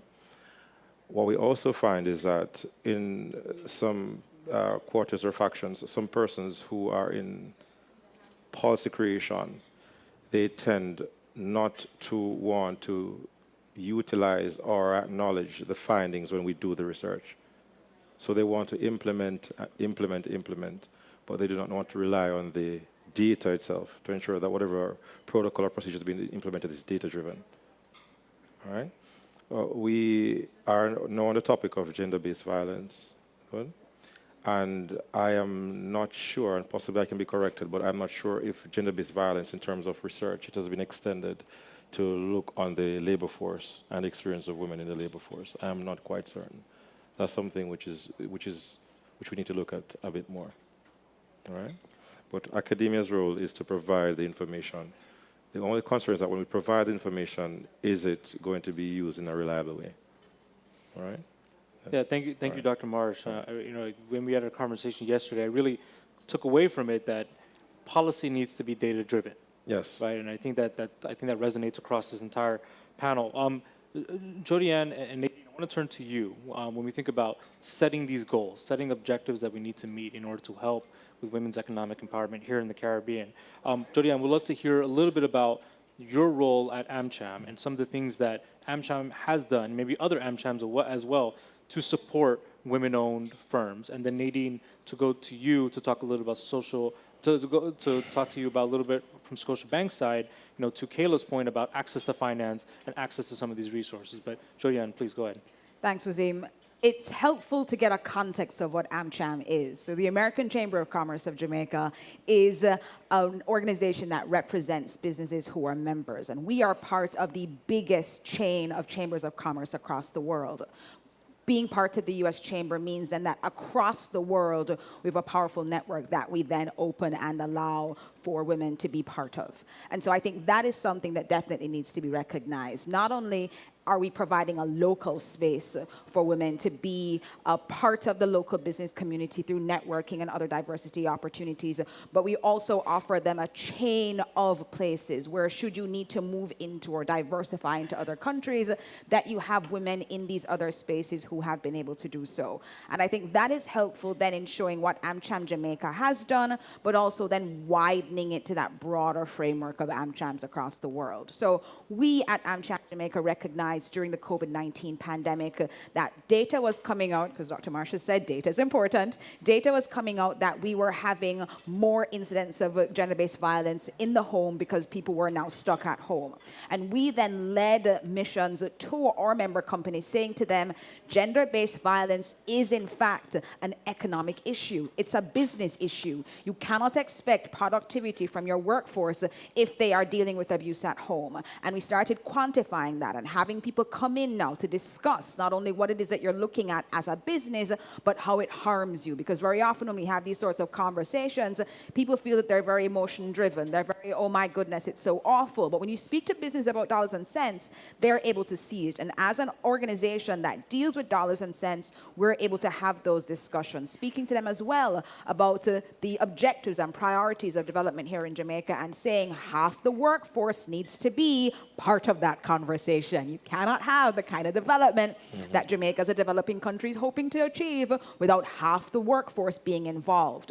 Recognizing as well the kinds of jobs that persons get involved in Jamaica. The American Chamber of Commerce has looked and said, okay, many of our women are building businesses, are creating businesses, but much of the funding comes for what are called women-type businesses. So salons and hair parlors and nail techs and salons, while the women coming to us are looking for the sort of broader funding that sometimes their male counterparts are able to receive through venture capitalist funds. So we are able to connect them at AmCham with some of these broader funding partners so that they are able to then build their business, recognizing that women need that sort of support as they do more and more work. Supplier-specific initiatives as well. So we're partnering and we're part of a project with the Jamaica Social Stock Exchange because we've said, okay, if you are a woman, you often have, in Jamaica's context, a business, but a small one.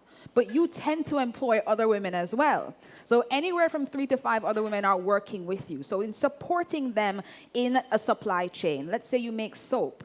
If I get your soap into a larger company in Jamaica with a sustainable supply chain for you and for them, it's a win-win scenario. It isn't asking our companies not to then rigorously source these things, but it is saying that recognizing that there are bigger priorities that we have at play are helpful. And this is something that AmCham Jamaica does, but we also then replicate what AmChams across the world do in making sure that we are able to speak on behalf of our members, but also recognize the specific challenges, concerns, but also real power that women bring to these conversations and then enhance that in our day-to-day. Thank you, Jodiana. I think it's a very, very, very helpful context. I mean, hope you sitting next to Kayla from IDB and with Dr. Marsh here on the data and Nadine here from Scotiabank, we could figure something out, right? We can set these goals and we can work together through the Atlantic Council and UN Women and the government of Jamaica to find a way to achieve these things that we were talking about. Nadine, I want to talk to you a little about access to finance. Kayla brought it up already. Jodianne just brought it up as well. How is Scotiabank helping with creating this access to finance, access to resources? But I'm going to throw an additional question out there as well. You know, a lot of women-owned firms that maybe don't have maybe like a credit history, right? What are some of the challenges there, and how can the Scotiabank and other banking, the banking sector help there? All right, thank you. Access to finance, if you look at it alone, is a very narrow perspective. There is really a wider issue concerning women that plays out in the problems that they have access in finance. So for women to be economically empowered, we really need to look at it from a three-pronged approach, I would say. Access to capital, how they are educated, and what the community support looks like. And I love how one of the points that Minister Grange made in her address, when she linked SDG 5 to the other goals, and then Tony talked about operating in silos. So that's very important, that though access to finance is something that's talked about so much, and how women can't access, it's really just a part of the situation, and that it really needs a multi-pronged approach for us to be able to get women forward. So women as the majority, you know, in the society that has care, women who already start off by not having the access to assets, they are already disadvantaged in terms of getting the kind of business education. What we find, the researchers found, for instance, that a lot of the women-owned businesses tend to start out of a need more than moving towards an opportunity to do a great business. So you find that they already start off from a narrow base many times, and it is out of a need when you're already at a disadvantage that you can't seem to move further. When Scotiabank started the Scotiabank Women Initiative 5 years ago in Canada, we deliberately took a three-pronged approach. We have 3 pillars under which we deliver the program, recognizing that women need that wider support. So we have access to capital, which may carry a variety of financing opportunities, including a loan fund, and I'll talk about what we're doing in Jamaica. We have the education pillar, where we deliver training programs coming out of the research that we have seen on where women really need the help for their businesses to do better. And then we have an advisory pillar, because one of the other things that the research has shown is that women are actually more reluctant to access finance. They're more risk averse. They're not as confident in coming to financial institutions to ask for a loan. And even where they may have an opportunity to improve their business by taking, let us say, and I'm just going to pick a figure out of here. Let's say to come and borrow $50 million, they're reticent and might want to advance the business on $20 million. So there is a space for the education and a space for building confidence in how to run a business when it gets better. So we launched that program recognizing that women really needed a wider base, not just more loan funds. And so that has gone very well. Canada has been able to help more than 5,000 women, lend more than $3 billion, and I'm very happy to say that Jamaica was the first country out of Canada that Scotiabank launched the Scotiabank Women Initiative, which we did last year, January. We have now loaned over $1 billion Jamaica dollars since last year and helped over 500 women to be economically empowered. So we really do recognize that that is how we have to approach for women to be able to access finance. The other point I wanted to make, Wazeem, is that financial banks, like financial institutions, operate in a regulated environment.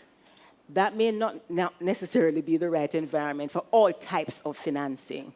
And I think the private sector, there is a lot of opportunity for other organizations to come. And I know that we have, you know, DBJ, there are EU-funded grants. There's a lot in the space, but there's really more that women need. You'll find that women don't even have basic, you know, a basic minimum level of equity.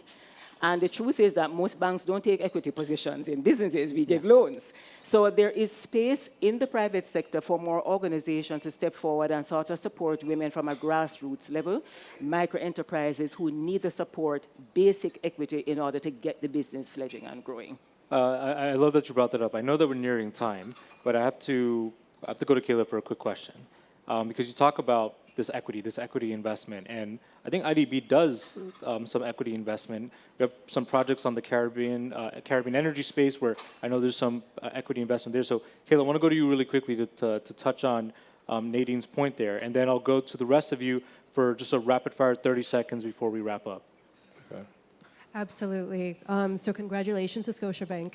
I think that's amazing, and we need to see more of that in our ecosystem. And to Nadine's point, I won't drill too much on the equity because it is available. I'll look at the pipeline issue that she was mentioning because I think that's critical. So we have data. We have innovation firm performance and gender survey. It's at the firm level. It's a data set that we have for the Jamaica, but it's also comparable across the Caribbean. And we have a panel data set that we've created so you could compare it over 5 years ago, and then before that, the last survey was done a few years ago before then. And so when we look at these data, what we're seeing about these women-led firms, and I'll focus there, is that they tend to be smaller than their male counterparts. They tend to be less productive. The less productivity also has a linkage to the fact that they tend to operate in sectors that use low technology, and this is also to the point that my colleague Meg from AmCham. They tend to be low in knowledge intensiveness as well, and the sector itself is also, it tends to be the services sector. And so when you look at these type of characteristics, and there's several others that we found in the data set as well, is that you see that there's a human capital and there's a knowledge gap that we need to be addressing and to understand some of these other aspects of why. A lot of these firms, especially women-led firms, tend to operate more in the informal economy as well. And so, and again, to Nadine's point, when she mentioned that they tend to be more necessity-driven and opportunity-driven entrepreneurs. And this goes to the fact that, and the data shows this as well, they tend to be more risk-averse and growth-averse as well. So you take a step back, you look at culture and how this plays a role. You look at the unpaid household care and care that these women have to undertake and the responsibilities in the home. That's another challenge and issue there. When you throw in the fact of the availability of mentorship that's available for these women and network to show them that, hey, this is possible. There's childcare. I mean, there's so many different factors that pull together that make it so much of a larger barrier and constraint for women to overcome and move beyond necessity to move into opportunity. So when you talk about the equity fund, for instance, that's exactly it. How are we working and partnering with other ecosystems, other actors in the ecosystem? They're looking at the micro and small firms and helping them to get to that growth-oriented perspective so that they can then access these, and mentorship is a huge aspect of that. The other thing I wanted to quickly throw in there, just because it's on my brain in terms of the low technology, is that the whole aspect of the number of, and this goes to the professor's point, the number of women that are involved in STEM, science, technology, engineering, and math, and how we improve that. And we've done several studies on that as well. You go into AI and artificial intelligence and how that's impacting the labor market, how it's impacting the world of work, how women can access and use AI to upskill and to gain digital skills. And so all of these things start to come into the play of to what women have access to. The vulnerability that they have when we speak of economic empowerment is that the economy is so heavily focused on tourism and agriculture that when we have an economic shock, that impacts women more than it does men. And so all of these come together, the culture and also the whole intersectionality of ethnicity and class and race.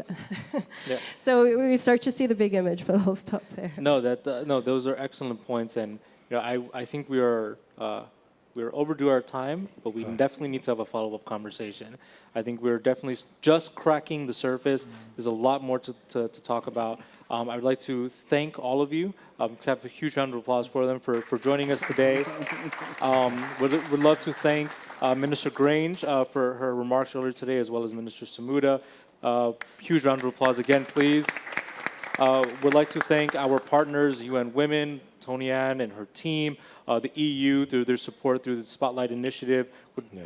This could not have happened without you. So really, really appreciative. And for all of you that have joined from the beginning, a lot of you showed up early because of the traffic in Kingston, but have stayed all the way through to the end. So we're very happy. Would also like to thank my colleagues from the Atlantic Council, Valentina, Martina, Enrique, Iveta, who had to leave early, and everybody that's tuning in virtually.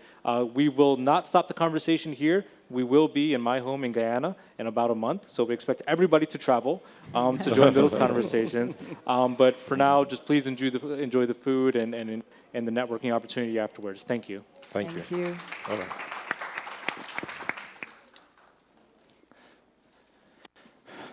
Thank you very much. Yeah.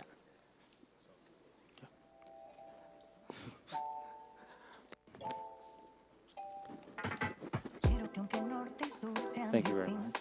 Lleven un mismo latido en el ritmo, como quien comparte el mismo apellido, porque al fin y al cabo somos latinos. Quiero que la unión que logra la fuerza rompa divisiones y abra más puertas. Quiero que entendamos que cuando todos sumamos se hace la diferencia. Diversos como hay palabras en el diccionario, todos los significados usan el mismo abecedario.